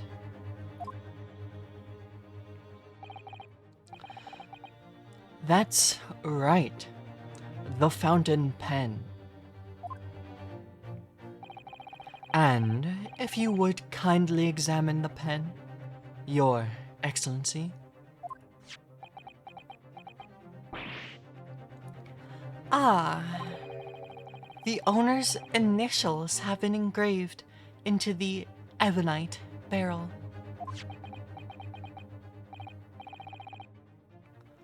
R.M.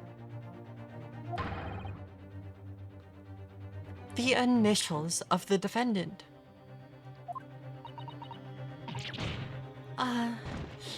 No. This fountain pen will be admitted immediately as critical evidence. The fountain pen has been entered into the court record.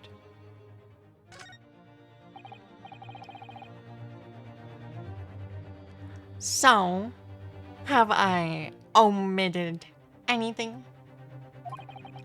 Decisive testimony and evidence. There's a bright blue sky outside the courthouse today. Perfect weather to ascribe guilt, I feel.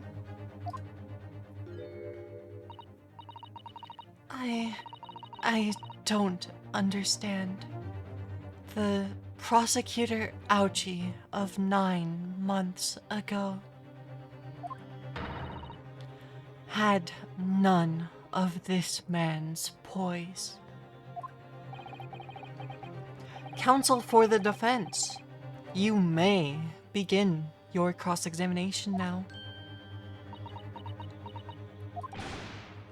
Naruhodo-san. Naruhodo. That means... Oh, yes, me.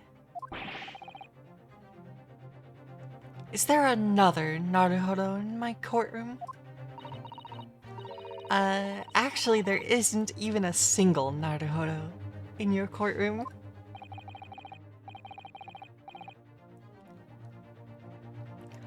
Cousin Ryutaro, pull yourself together, please.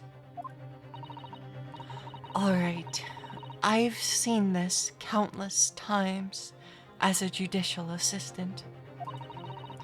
Find inconsistencies in the witnesses' testimonies to prove that they're lying somehow. That's all there is to it. That's how a real lawyer would handle a cross-examination. So, let's see what I can do.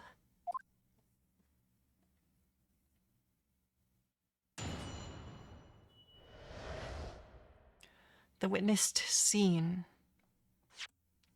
We have to take a look at this now. I can't examine it. On the day of the incident, I was ordered for a special surveillance assignment in this disguise.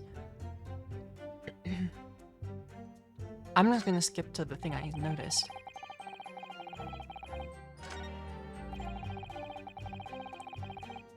The pair questioned. Good girl. Excuse me.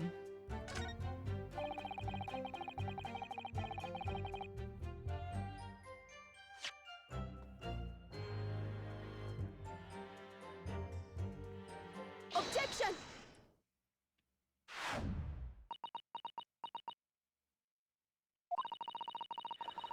With that accusatory cry that just welled up from deep inside me, I think I finally understand.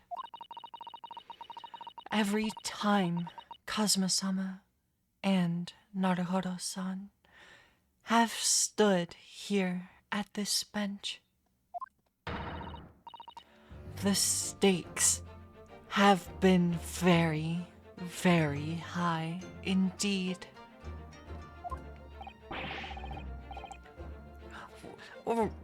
What's the meaning of that menacing pose, counsel?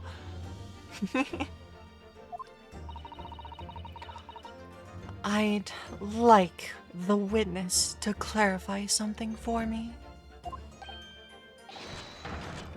Who? What? Where? When? How?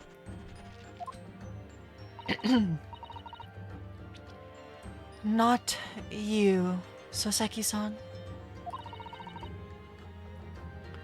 This query is directed at Inspector Hosonaga. At me?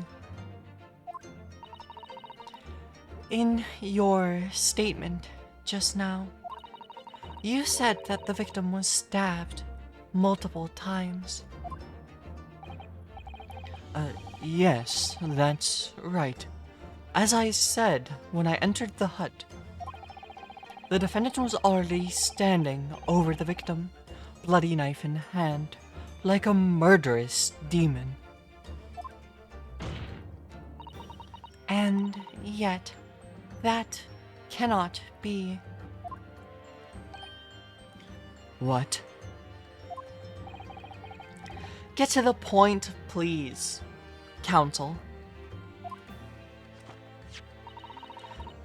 In the post-mortem report, it clearly states that the victim was stabbed one time only. Ah. In other words, Inspector Hosanaga's testimony is clearly flawed. Ah. And Soseki-san? Me? You claim to have seen Membani-san in the throes of stabbing the victim.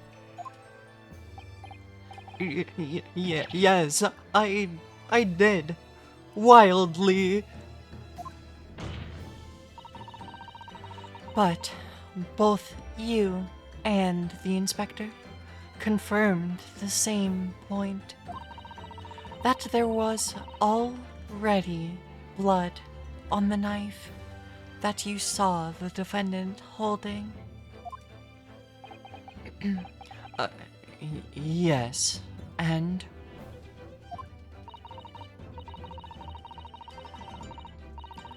It's quite simple.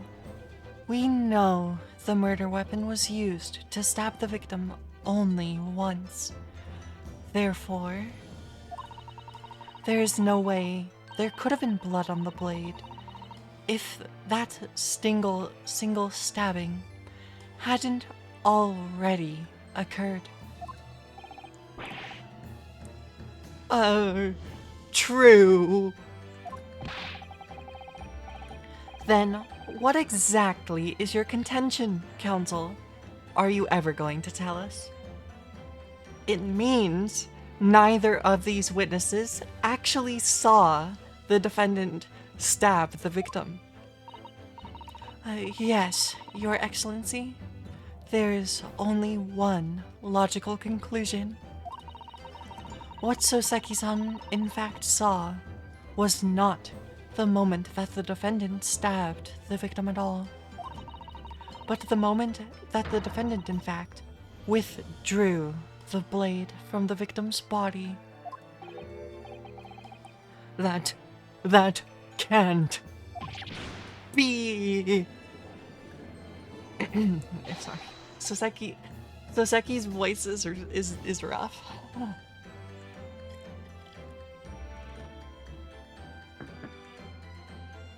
He's too expressive. Excellent work, Susato. You exploded at them with that objection, and then proceeded to pull them apart systematically.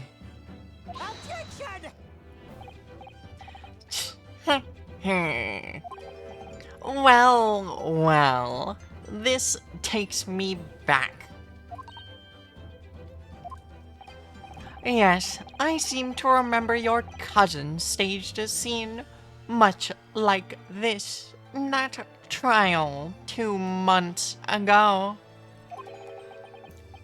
A half-witted child with a half-baked Objection.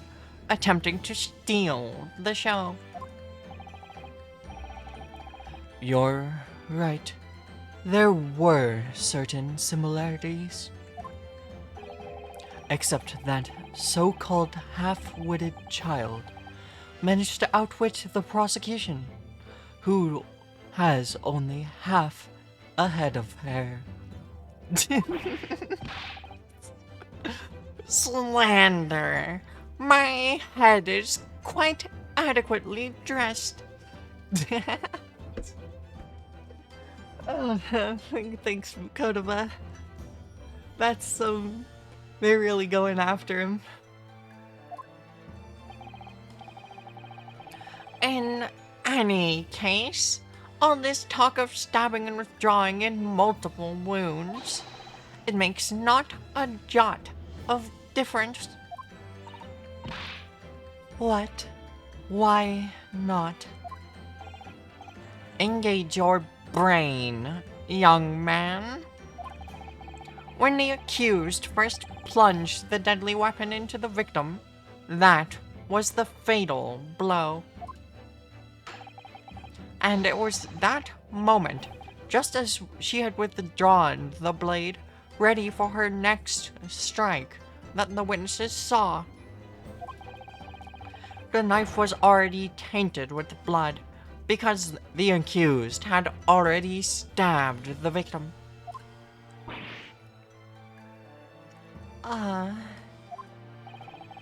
All you have successfully shown with your little display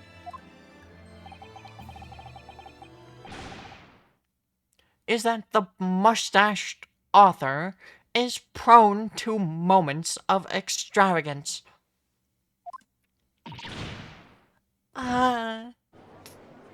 No, the most important thing to take away from that was that neither of the witnesses actually saw her stab the victim. I am in an agreement with the prosecution.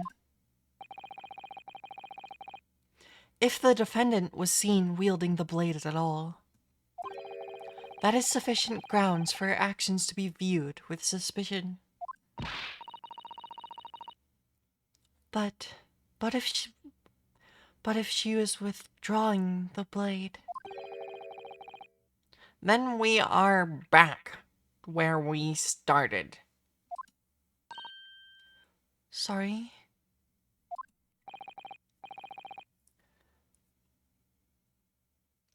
Consider this, young yokel boy.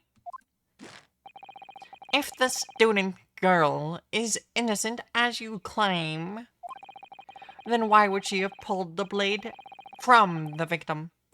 And with a demon's cold-blooded composure, too. The prosecution demands an explanation, and it had better be good. Why did Ray pull out the knife?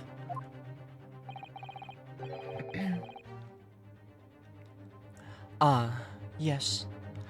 Going for the jugular. What does Father mean by that? Let the court hear your answer then, counsel. The truth is, I don't really know. But I have to come up with a plausible reason here, or we don't have a case. The reason why the defendant pulled the knife blade out of the victim's body was surely so she could save her life. That'd be the most reasonable explanation. The defendant is a medical research assistant.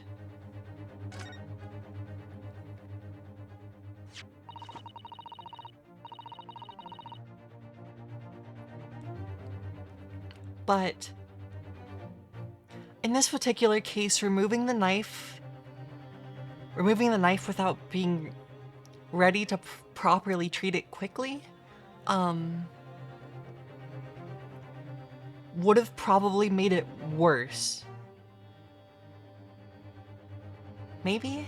I don't know, it punctured a lung. That's pretty bad. According to the post-mortem report, the victim's death was not instant. That's correct. It's thought she would have remained conscious for a short while after sustaining the injury. Indeed. Giving her time to take hold of this piece of evidence that clearly indicates her killer. The point is, being a medical research assistant, Membani-san was compelled to act when facing with the wounded victim. Instinctively, she pulled the blade out in an attempt to save Miss Brett's life.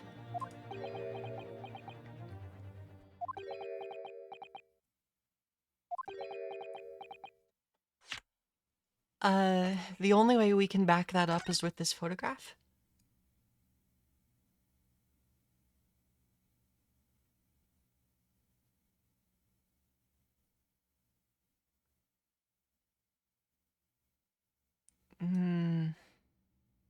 No, I can't tell.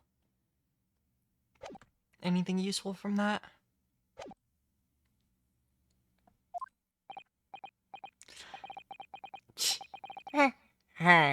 Did you hear that, Your Excellency?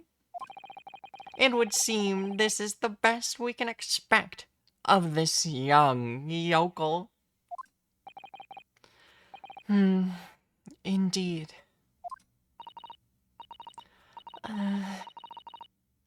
Is it just me, or does it suddenly feel much colder in here? Your Excellency, if I may. Speak, witness. I would like another opportunity to testify. In respect to the slipshod assertion just put forward by the Yokel Defense Council, I mean. Slipshod?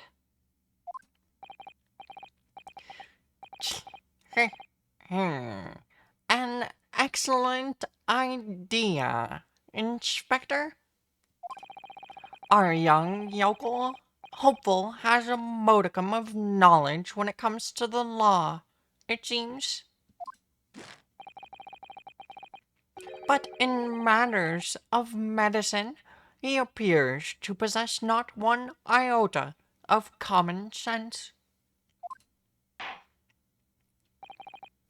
Very well, Inspector. I will permit your request. Oh, I guess I'm actually right. In that situation, it would be better not to remove the blade. You will testify again before the court on the subject of the defense counsel's assertion. Yes, sir. I will do so flawlessly.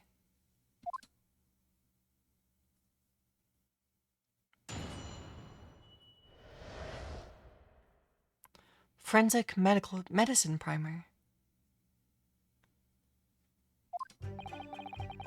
Pulling a blade from a wound without thinking could cause heavy bleeding. That's basic knowledge that any medical research assistant with an ounce of sense ought to know. In other words, there's no good reason why the defendant would have tried to pull the knife from the victim. Let's not forget that the young student did have a motive for killing the victim. The man the victim murdered 9 months ago, Dr. Wilson, was the defendant's highly respected mentor. See, you say that, but opportunity, like, she would have had so many opportunities. Is what you just said true, Inspector? Could pulling a knife from a wound really cause the wound to bleed heavily? Yes. Think of the weapon itself as a stopper in the wound that prevents excessive blood loss. Until a doctor is ready to provide proper treatment, that stopper shouldn't be removed. Oh, I see. Huh. This is why yokels should stay on the farm. Even a quack from some obscure mountain village would have such basic knowledge.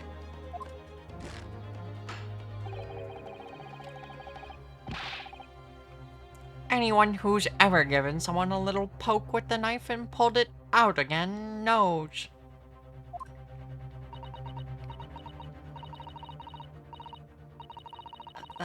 Oh, well, I've never stabbed anyone, you see, or pulled a blade out of a wound, so...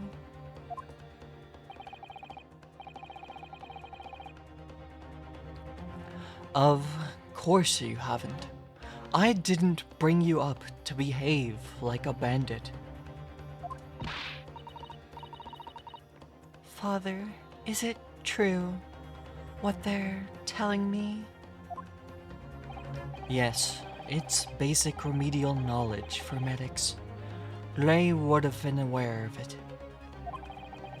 If you were claiming to claim ignorance on such fundamentals, that would prove fatal in many ways. But then why would Ray have done it, Lay? Could she have pulled out that knife in full knowledge that it would have been fatal for Miss Brett? I don't know.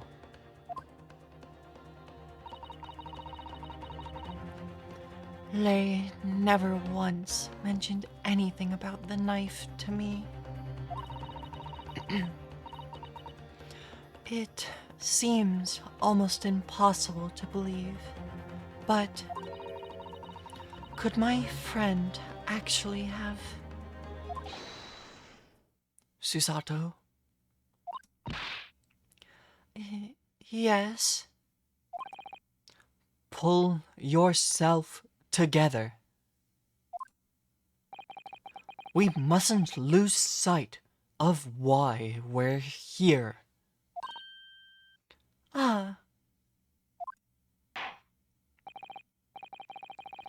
Counsel, it's time for your cross-examination. Oh, yes, Your Excellency. However, I must warn you that if your cross-examination fails to identify any issue with the established facts, I will be moving to my adjudication immediately afterward.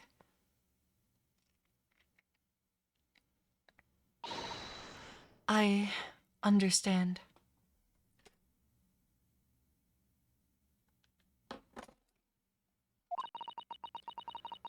Believing in your clients and fighting for their cause until the bitter end. I knew it would be hard, but I had no idea it would be this hard.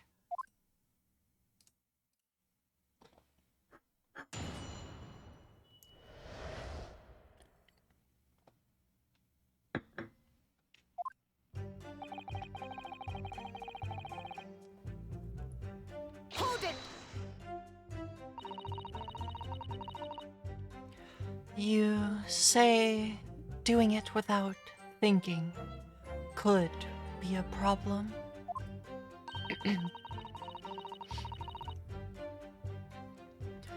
Does that mean that if you used due care and attention, it would be alright?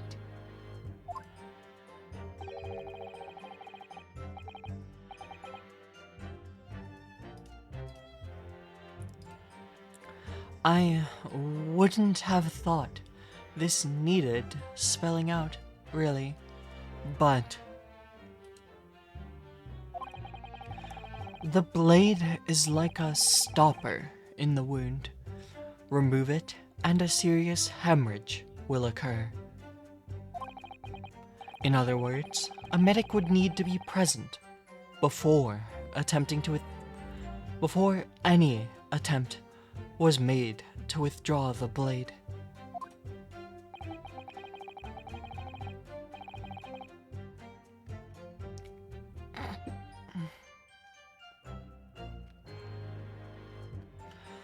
Doing it without thinking would be madness. You just can't do it. Oh, well, thank you for such a thorough explanation.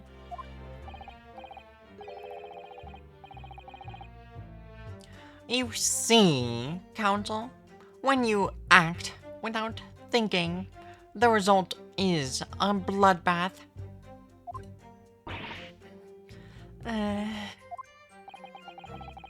Back to the witness testimony, please.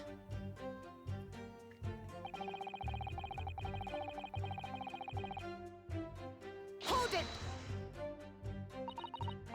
In that case, there's an obvious explanation here, which is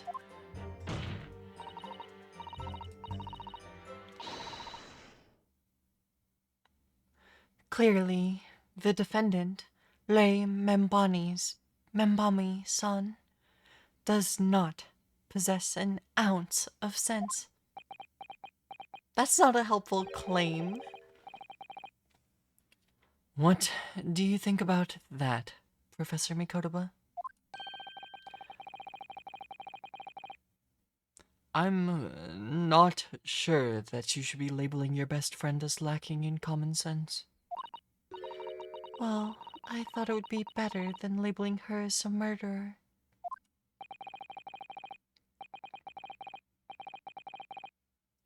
I don't know young people today. If that's friendship, I don't understand it. Careful, Counsel. A lack of common sense can be a very dangerous thing. Oh dear, that recoiled on me rather badly. That's life, I'm afraid. A lesson everyone must learn. Hopefully you can see now that this is really basic medical knowledge. Being involved in medical research, Membami-san would certainly have been aware of it.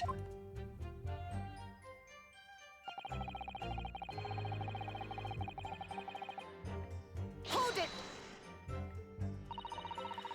But the defendant had suddenly encountered somebody she knew, lying on the ground, bleeding to death. The sight could have shocked her delicate sensibilities, causing her to remove the blade inadvertently.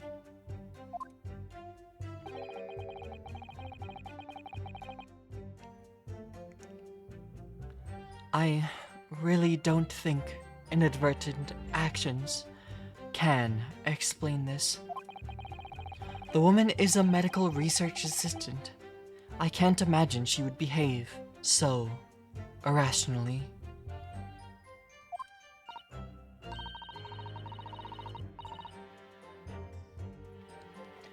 Oh, but irrational behavior is a woman's prerogative, isn't it?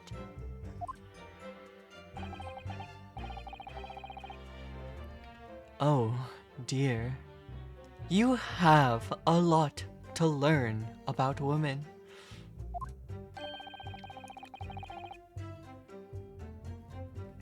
Only a small-minded man could have such bigoted views.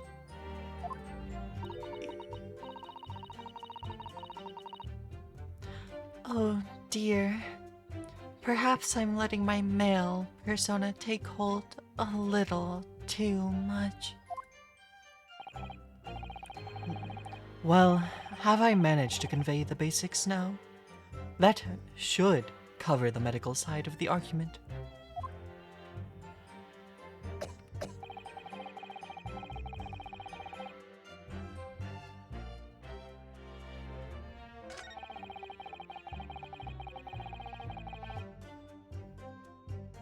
Hold it! Well, yes, that's true. Dr. Wilson recognized Membami's son's talent and offered her the position of an assistant, despite her being a woman. She was extremely grateful to him.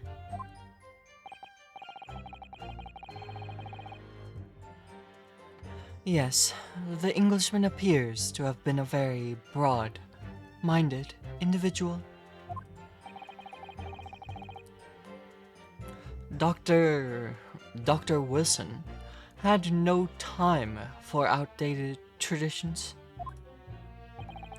He met with opposition, of course, but he believed firmly in Membami-san's abilities. Clearly, the defendant was in the man's debt, which only serves to prove my point.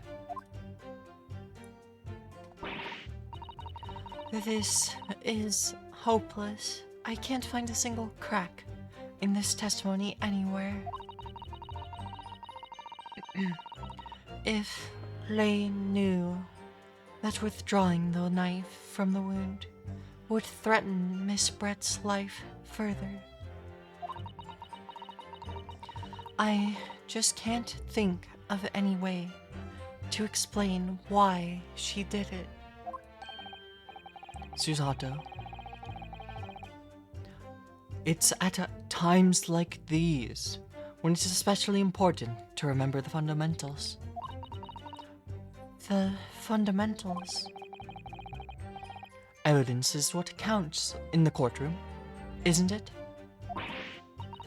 Of course, but I've been through the court record dozens of times already. I think perhaps you're forgetting something, though. You needn't take the evidence at face value. You must examine it in greater detail, too. Ah, I realize that this is your first time playing the role of lawyer in the courtroom. So if you need reminding of the rudiments, you need only ask and I'll do my very best to help. examine the evidence in the court record. It's an idea, surely.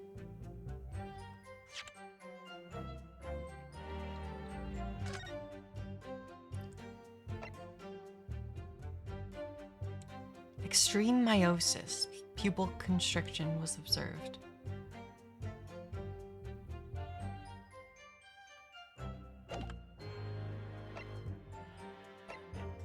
It's also the fact that it pierced the lung makes it a fatal hemorrhage.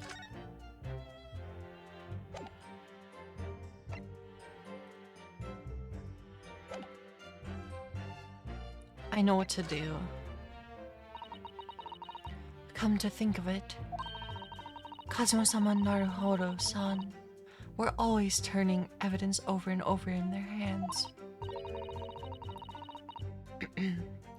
Yes, I need to examine things in greater detail with space. Ah, by the look in your eyes, I see it's coming back to you.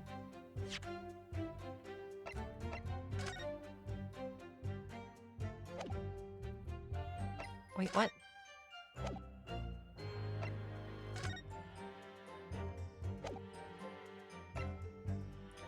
Oh, I needed to unlock that first.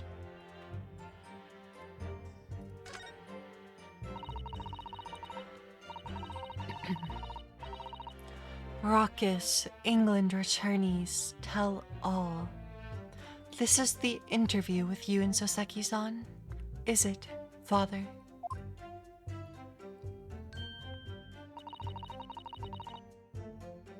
It looks as though it was quite an exchange. Yes, he became a little over-animated when he was talking about his time in England. The photographer managed to capture the moment. His hand karate chopped me on the neck. I do hope you weren't hurt.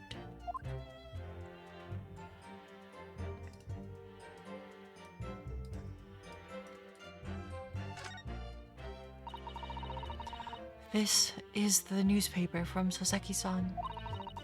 There seems to be an important article on the back page as well. Exclusive. Deadly poison stolen from Yume Medical Research Laboratory. From Yume's medical research. Father, isn't that your lab? What the? Let me see that. The poison's been stolen? It's this morning's paper that Soseki-san gave us.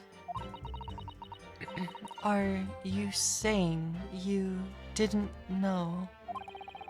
As embarrassing as that is for the head of the laboratory, I didn't. I've not heard any such thing. Where on earth could the reporter have gleaned this information? Come to think of it, there was no article mentioning this story in our paper this morning, was there?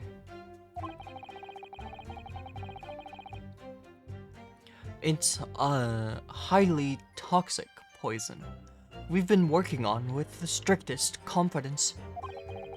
I'd put Ray in charge of the project. Ray, she was managing it.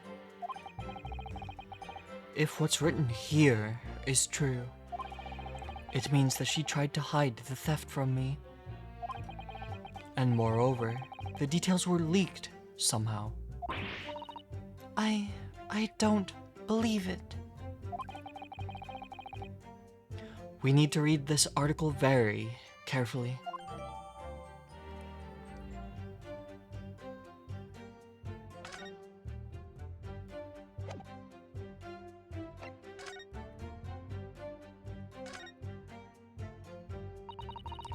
If we take off the pen's lid.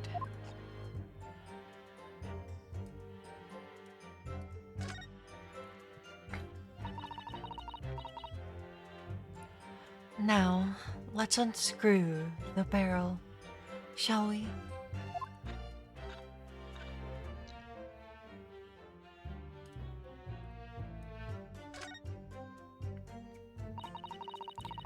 This must be the little reservoir that holds the ink.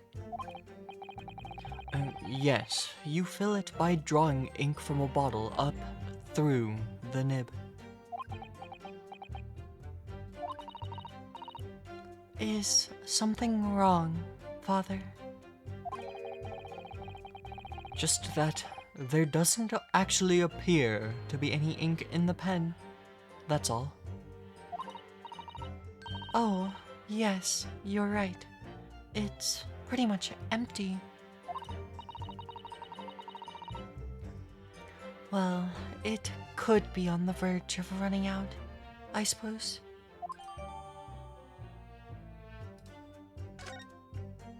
There's still liquid in there?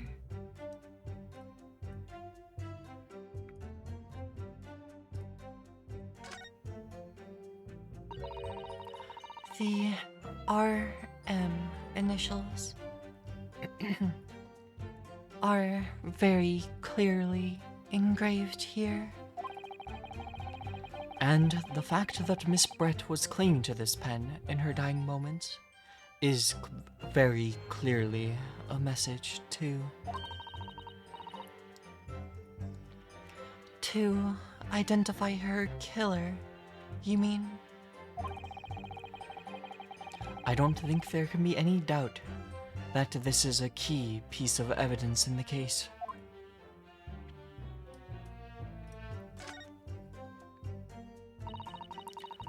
There's some sort of emblem here. Look.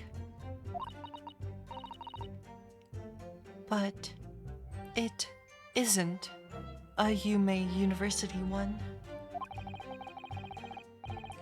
It must belong to some other organization, I suppose. A business of some kind.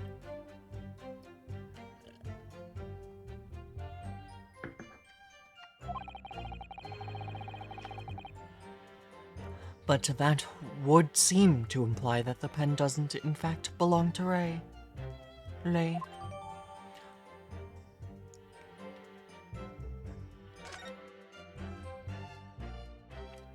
Okay, so what's that?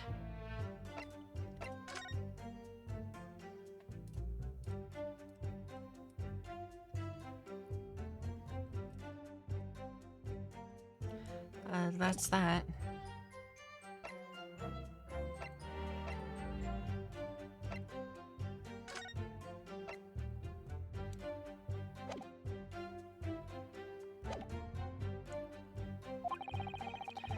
Through the court record again and have a look at everything. You might just find a clue. Yes, I'll do it straight away.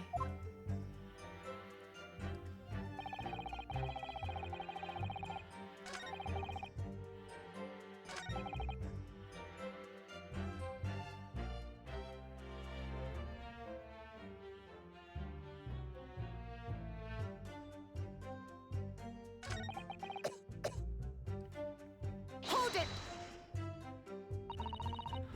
Whatever the motive, it just isn't in Membami-san's nature to do something so awful. But she had both motive and opportunity. That's very hard to argue against. But you don't know the defendant. Objection! And you, counsel, do not appear to know the law. Yes, evidence is the only way to convince the court of your argument, not feelings. With this fledgling to defend her, I would almost say that I pity the accused. So do I. Inspector, you will reiterate your point about the defendant's motive, please. Yes.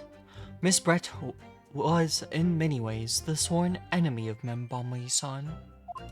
Membami?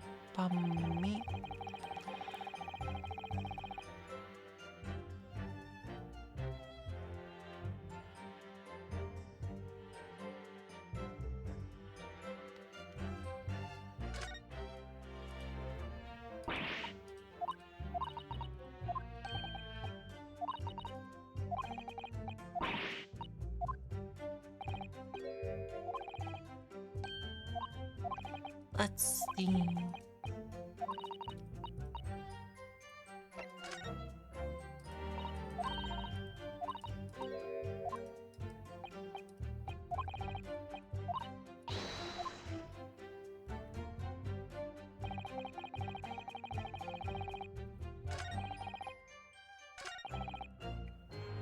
So we're supposed to present something for the reason.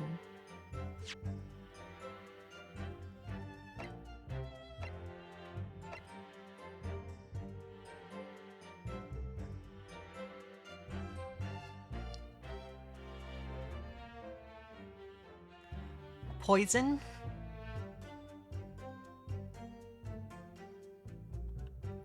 Objection! No. There is one possibility. One very good reason why the defendant might have decided to withdraw the knife from the victim's wound. What? Huh. The yokel not only has a poor grasp of the law, but is also a poor loser. Tell us then, what possibility do you think you've identified?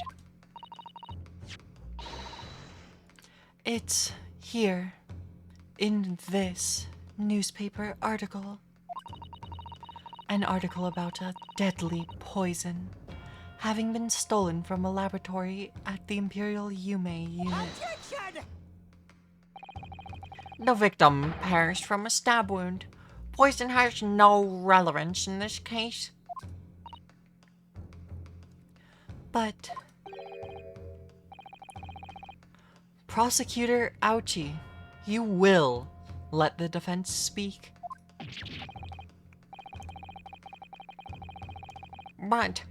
But, a newspaper article. The court cannot rely on the kind of hearsay those wretched publications carry. Counsel for the defense. I am going to need some tangible basis for your claim. You will indicate to the court precisely what part of the newspaper article mentioned affirms your assertion. Your Excellency. Yes, of course. Thank you.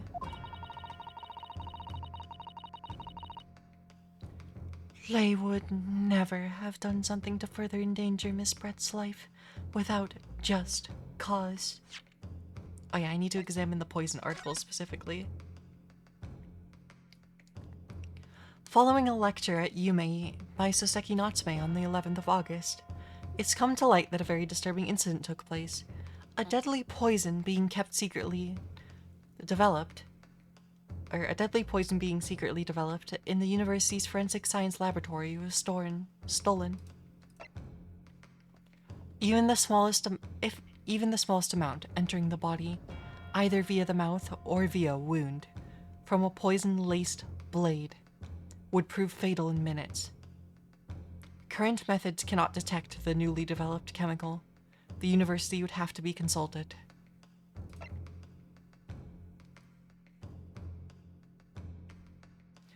Onset of symptoms occurs in minutes, starting with impaired breathing and ending with acute contraction of the pupils prior to death. Such symptoms would be suggestive of this toxin. It's apparently an entirely new synthesis of alkaloids and rumored to have been commissioned by the military.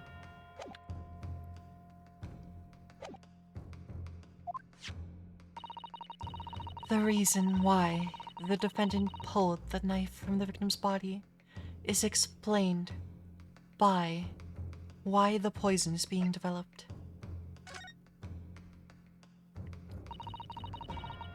According to the article, the development of the poison was requested by the military.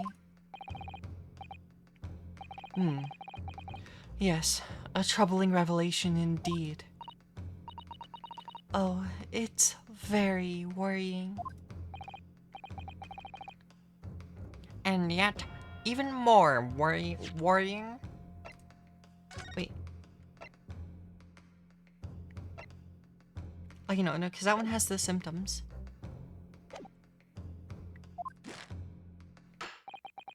Is how this yokel is trying to manipulate the court. Nothing more than rumors. But I feel sure that Ray had a good reason for her actions, and I feel sure the explanation is somewhere in the newspaper article. Try reading the article again. Yes.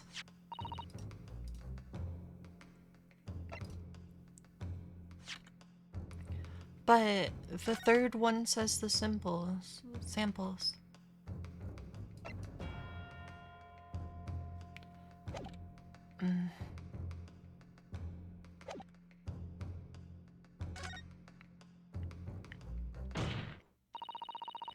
The article reveals the following property about the poison in question. When the toxin enters the body on a knife laced with the poison, it's rapidly absorbed and causes death in minutes.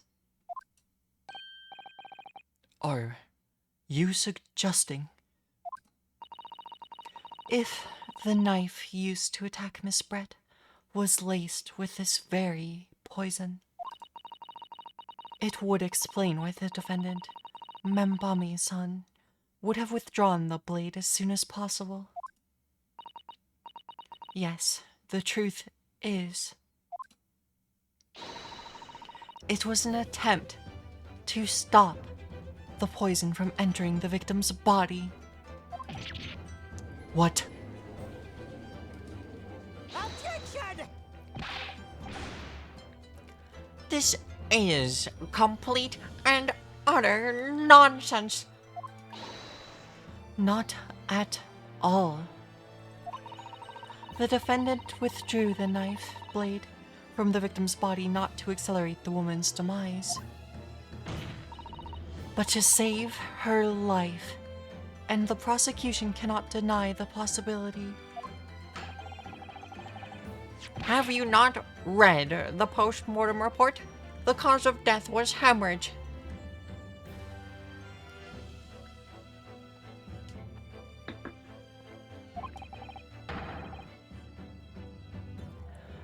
The word poison appears nowhere in the document. Well, that's because by acting quickly to remove the blade, the defendant prevented the poison from taking hold. Oh, please. This is clearly desperation. The weasel's last breaking of wind. Poison has nothing whatsoever to do with the case, as I believe the defense is well aware. We have no proof that the information in this wretched newspaper article is at all reliable anyway. In that situation, what the student should have done is wait for medical assistance to arrive. But instead you claim she suspected poisoning and took the potentially lethal decision to remove the blade. She must have had a strong reason for her suspicions then, or the argument makes no sense. Exactly. Well put, Inspector. On what grounds did she do it? Yokel? Why did Lei suspect the poison was involved? If you want grounds, I'll give you grounds. What? You can't possibly. From your expression, Counsel, it would appear those are not empty words. But naturally, as you stand in this courtroom as a lawyer, you must be aware that words alone, empty or not, are of no value in our modern justice system. The court demands evidence. Yes, Your Excellency, I'm well aware of that. I've seen it many times from my place at his side in the Old Bailey. In that case, Counsel, you will present the proof to the court now. What evidence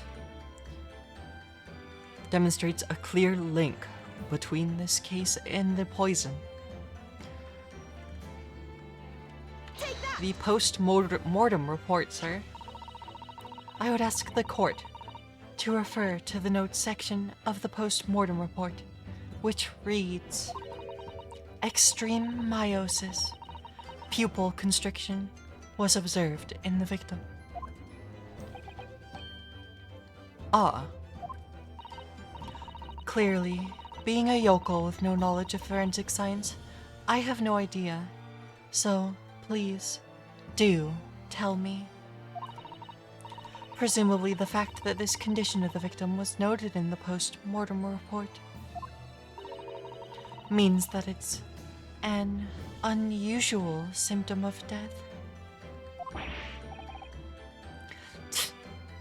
Well, under normal circumstances, the pupils dilate when someone dies. If there was an extreme constriction instead, that's most certainly unusual, yes. What are you doing, you yokel, the detective?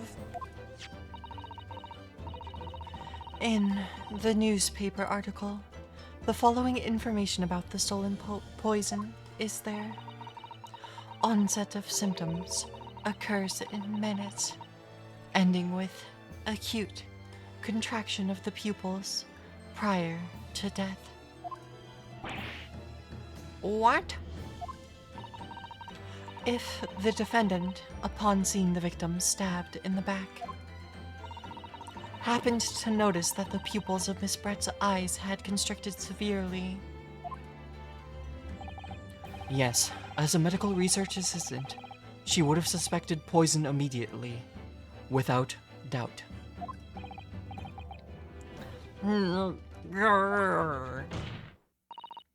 Prosecutor Ouchie, I think you'll agree.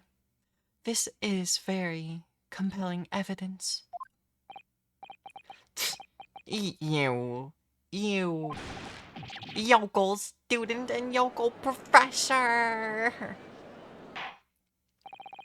I believe the defense has expertly demonstrated a credible reason for the defendant's actions.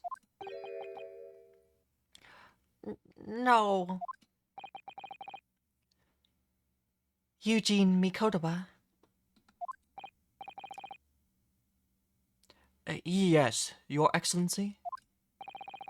I believe you are best placed here to confirm or deny the veracity of the defense counsel's argument. You will tell the court the truth about the details reported in this newspaper, please. It pains me to have to admit it, but I'm afraid I don't know. You don't know?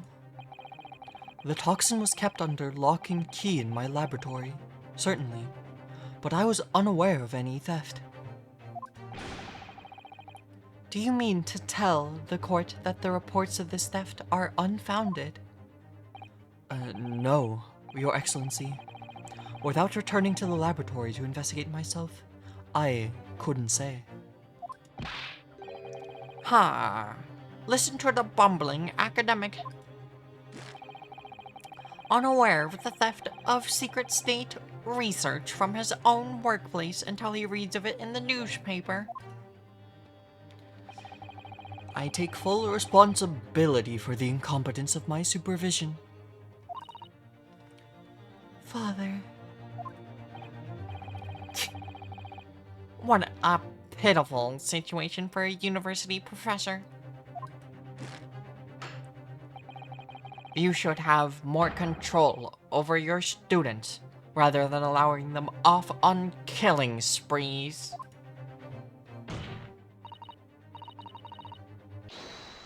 That's totally unfounded. Hold it. None of this is Professor Mikotoba's fault. It's all my fault. Lei.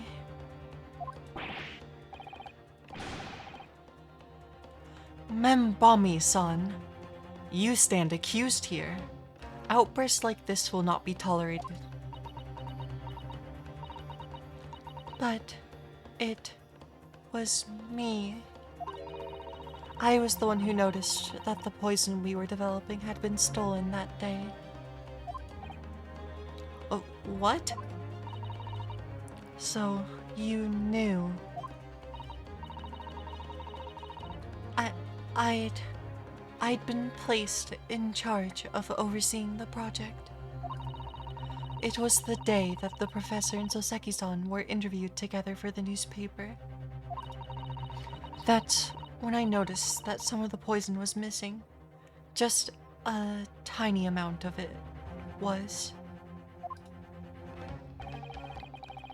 Why didn't you let me know immediately?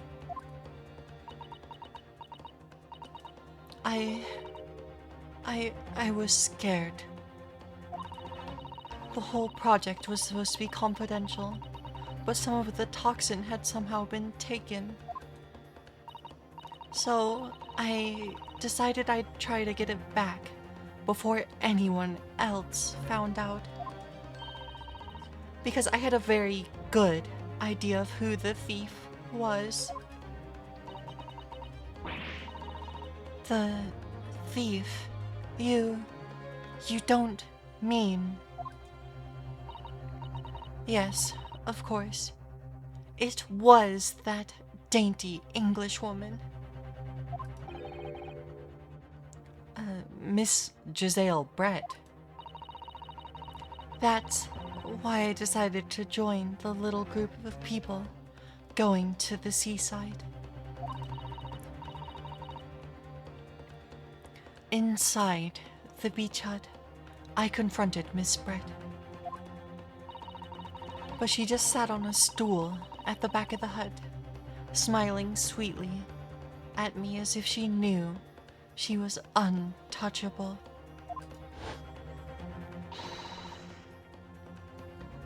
I know it was you who stole the poison.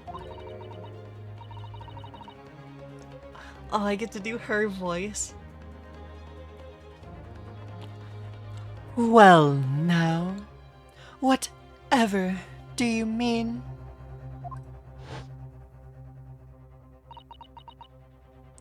And then she suddenly got to her feet before falling to her knees in front of me, and then collapsing on the floor.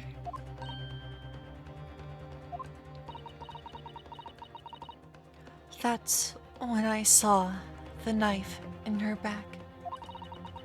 I couldn't understand what had just happened. And then, a moment later, I was seized with fear. The pupils of her eyes they'd shrunk to tiny pinpoints. I don't believe it.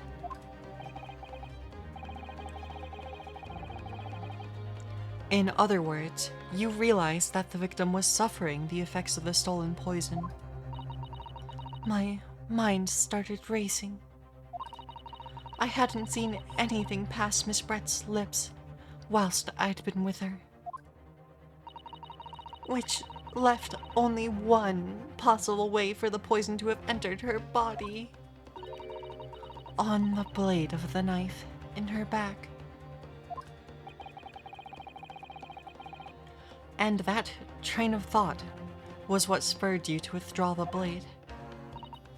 Yes, if the amount that had entered her bloodstream was small enough, she might still have a chance. That's what I hoped. Really, I'm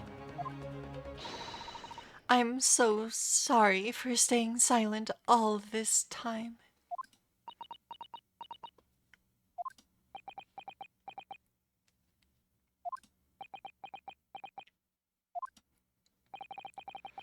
Your attempt to hide the truth of what happened is not something that can be overlooked. However, I have duly noted the courage with which you have confessed in the end. Thank you, Your Excellency. It's barely perceptible, but I do think the balance has shifted a little here in this courtroom now. Objection! Your Excellency, do not be deceived. The victim just collapsed before your eyes, you say?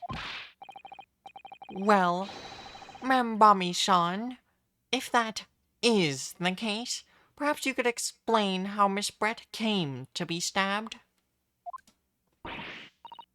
Well, um...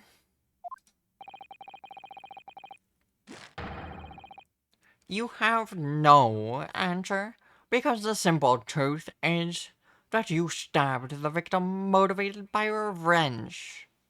Objection! But you have no conclusive evidence to prove that assertion, do you?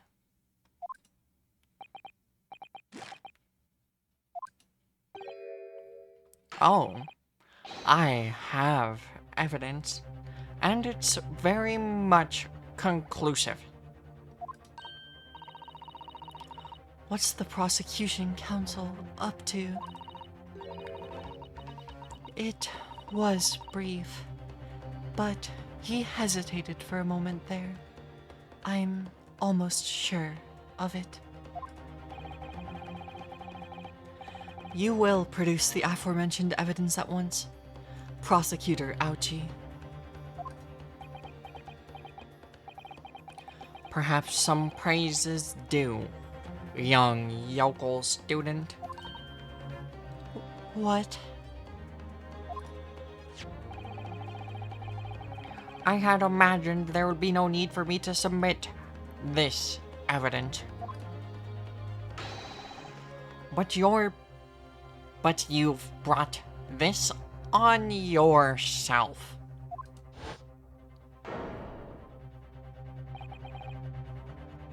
What the?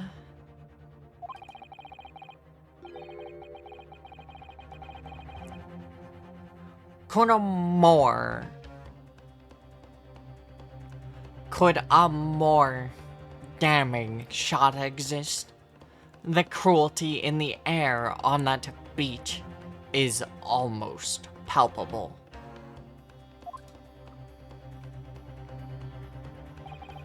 This evidence, more than any other, reveals the true extent of the accused's murderous nature.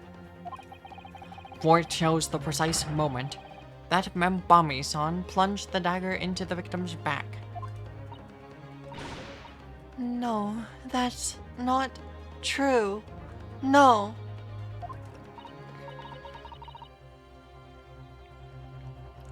But she collapsed before... I don't believe it.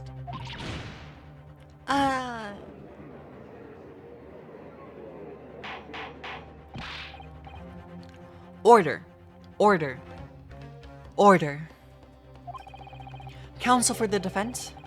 Was it you who was responsible for that shrill scream that just pierced my courtroom?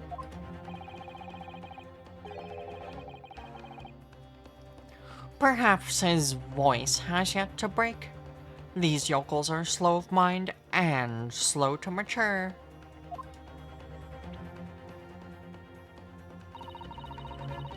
I'll show you who's slow to mature.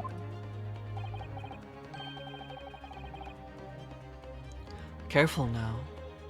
Susato is starting to show her face here. Susato. It is often said that a picture is worth 1,000 words, and here we have ample proof. The court will accept this extremely cogent photographic print as evidence. The incriminating photograph has been entered into the court record. I can't believe he's had a photograph like that up his sleeve the entire time. It's such a stark image. I'm genuinely lost for words. Wait a minute. I don't understand. How did you... I mean, who took that photograph? Ray. Objection! That's of no importance here. Stop trying to divert attention. Oh, Objection! that's an absurd thing to say. It's crucially important. Whoever took this photographic print was a witness to Miss Brett's death. The court must be allowed to hear this person's testimony. Ah, I will uphold the defense's demand. The prosecution will reveal the identity of the person who is responsible for taking this photograph at once. well, I'm afraid I can't do that. Pardon.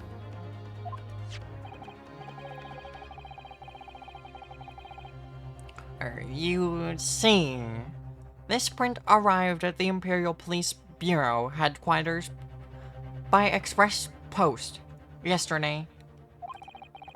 There was nothing to indicate the sender's name or address.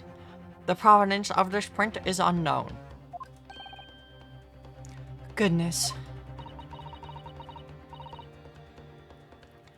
Are we to understand, then, counsel, that in full knowledge of the fact that this photograph has the murkiest of origins, you nevertheless believe it fit for submission as evidence in the Supreme Court?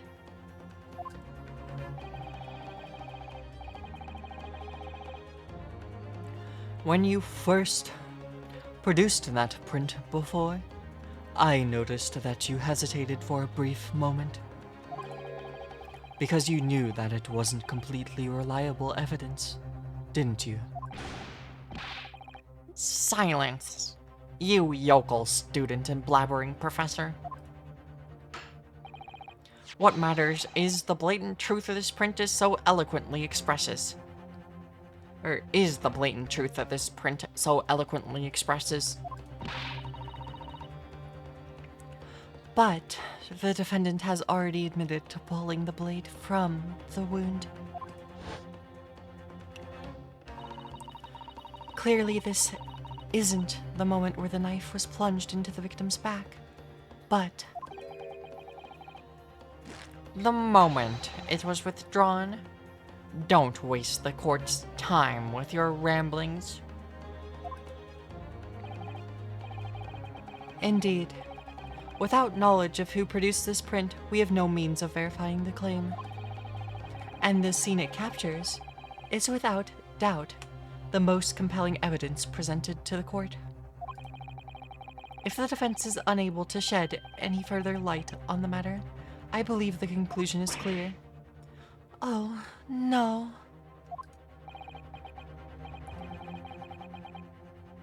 Susato? Susato, this is the time for you to fight. If what you've established so far is true, there can be no doubt. This photograph shows the moment that Ray withdrew the blade from the victim. Here's the crack. This is the same as the other photograph. Yes. We just need to prove that somehow.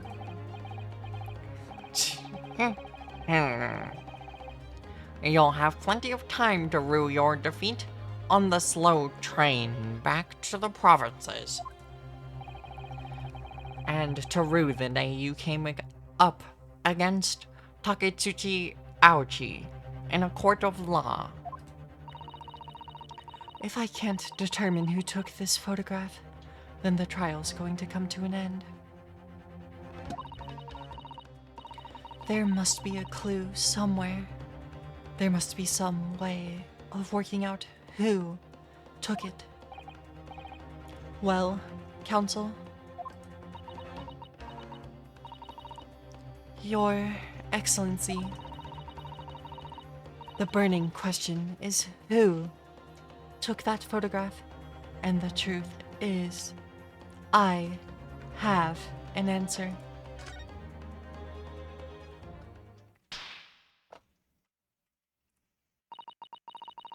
This isn't about whether or not I can come up with the answer now.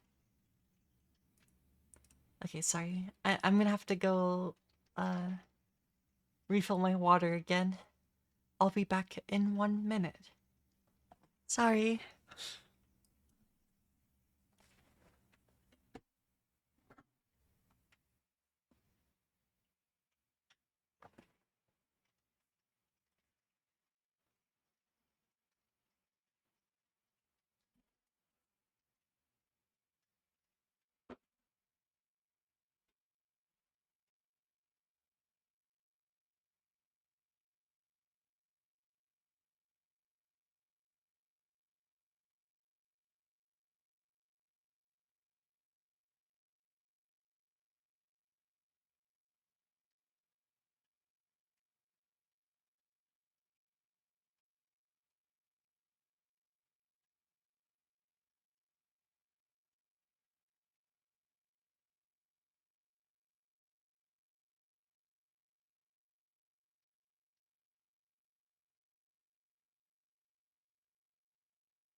Okay, I have returned.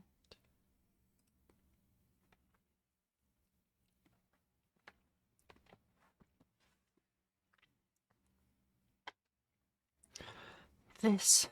Okay. Sorry. Water.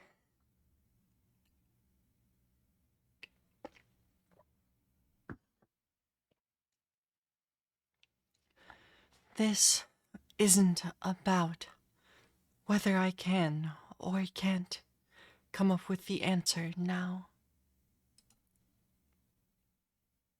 Oops, sorry.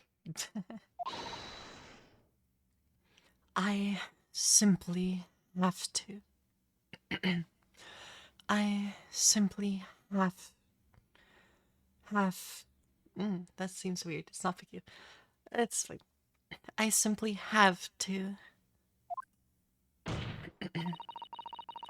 The identity of the person who took this dramatic photographic print is, I assure you, something the defense can and will reveal. What? No, you can't possibly. But as you so boldly claim that you can, please do enlighten us.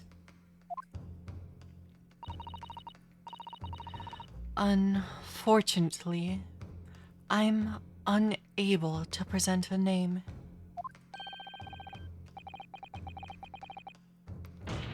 How utterly underwhelming. Did you really believe that you were able... However, I am able to present evidence. The defense has a piece of evidence that reveals important details about the photographer's identity. What? Very well then, counsel. Present your proof to the court. Which piece of evidence do you claim reveals something about the identity of the mystery photographer? This Soseki Natsume article. Take that! What is that? The newspaper again. Raucous England returnees tell-all. It's not the headline that's relevant here, Your Excellency.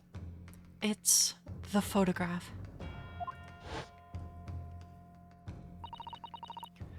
If you look at it closely, you'll notice that there are some white lines on the right-hand side. Ah, yes indeed. They had already caught my eye as it happens. Huh. What of it? A shadow of some kind? Presumably. From the branches of a tree or the like?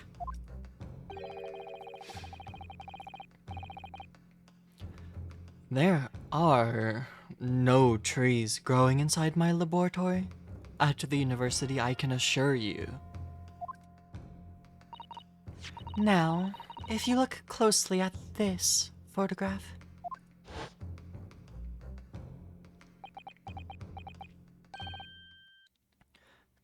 Good gracious. Yes, exactly the same pattern of lines is present on this photograph too. Objection! Well, that tells us nothing. Yes, it's a shadow of some kind, definitely. From the branches of a tree.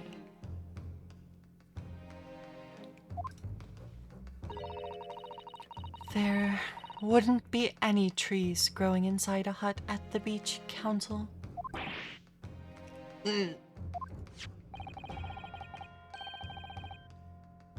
What's quite remarkable about it is that the two patterns are absolutely identical. How could such an extraordinary similarity have transpired? The curious matching pattern that appears on both the photographic prints is a result of a camera defect.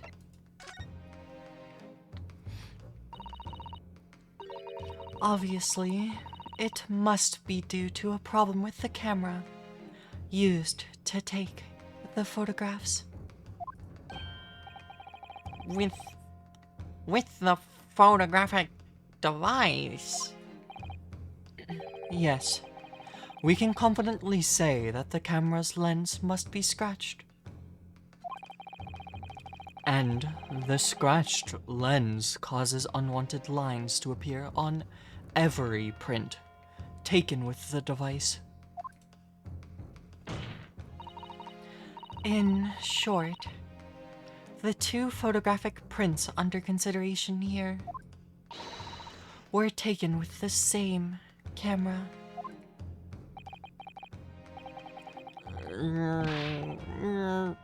But, but there must be hundreds of such camera devices here in the capital. It would be utterly impossible to identify the owner of this particular one. Objection! I think you're forgetting, Prosecutor Ouchie.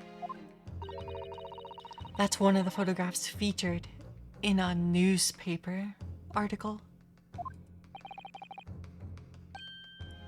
A newspaper. Ah. That's right. The author of that article is the mysterious witness to this crime. What? Why?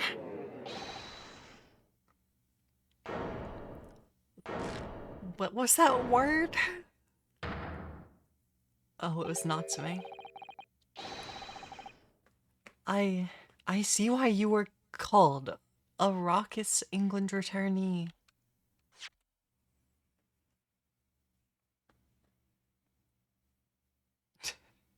What he said? Many memo. It's not quite his voice. What are you yelling about? You've already testified.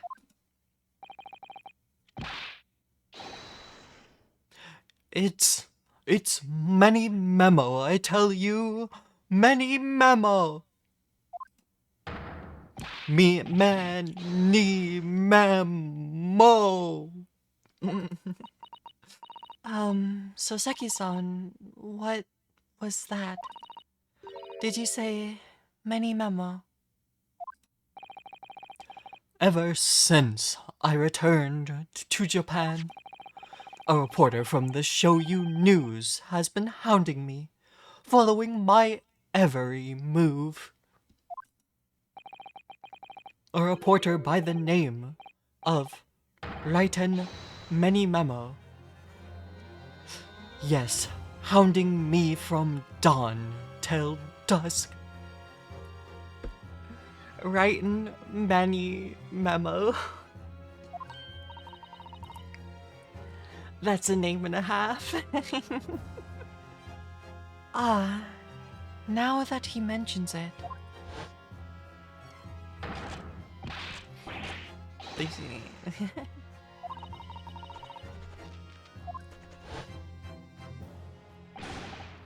A camera to the left of him, a notebook to the right.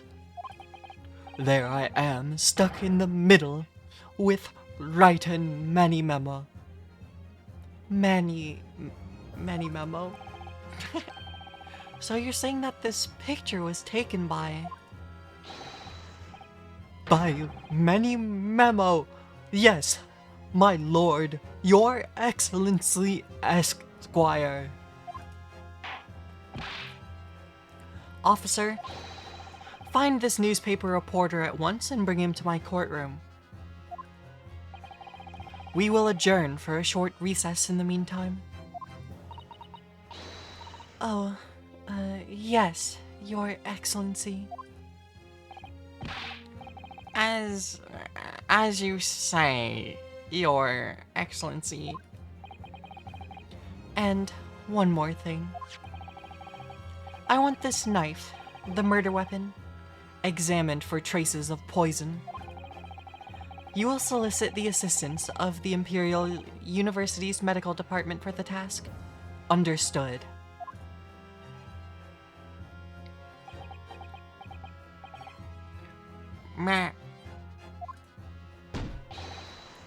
Many memo.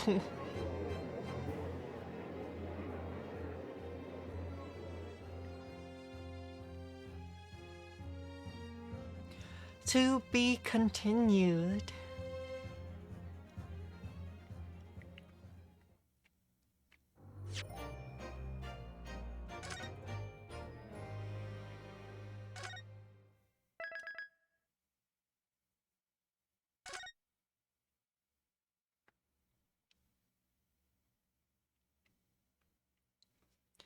All right. Well, that's a good place as any to stop. Uh, so I think I will be wrapping up stream here for the night. Um, Thanks everyone for sticking around to watch. This is very fun, but it does mean I'm doing a lot more active voice acting in this trial because the attorney is Susato. But it's fine. Her voice isn't too bad on me.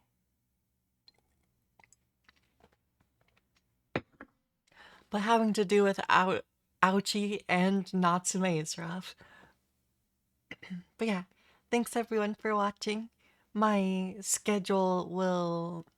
My schedule for the week is going to go up on Tuesday, I think, because I have to try to schedule a couple appointments that might modify my stream times.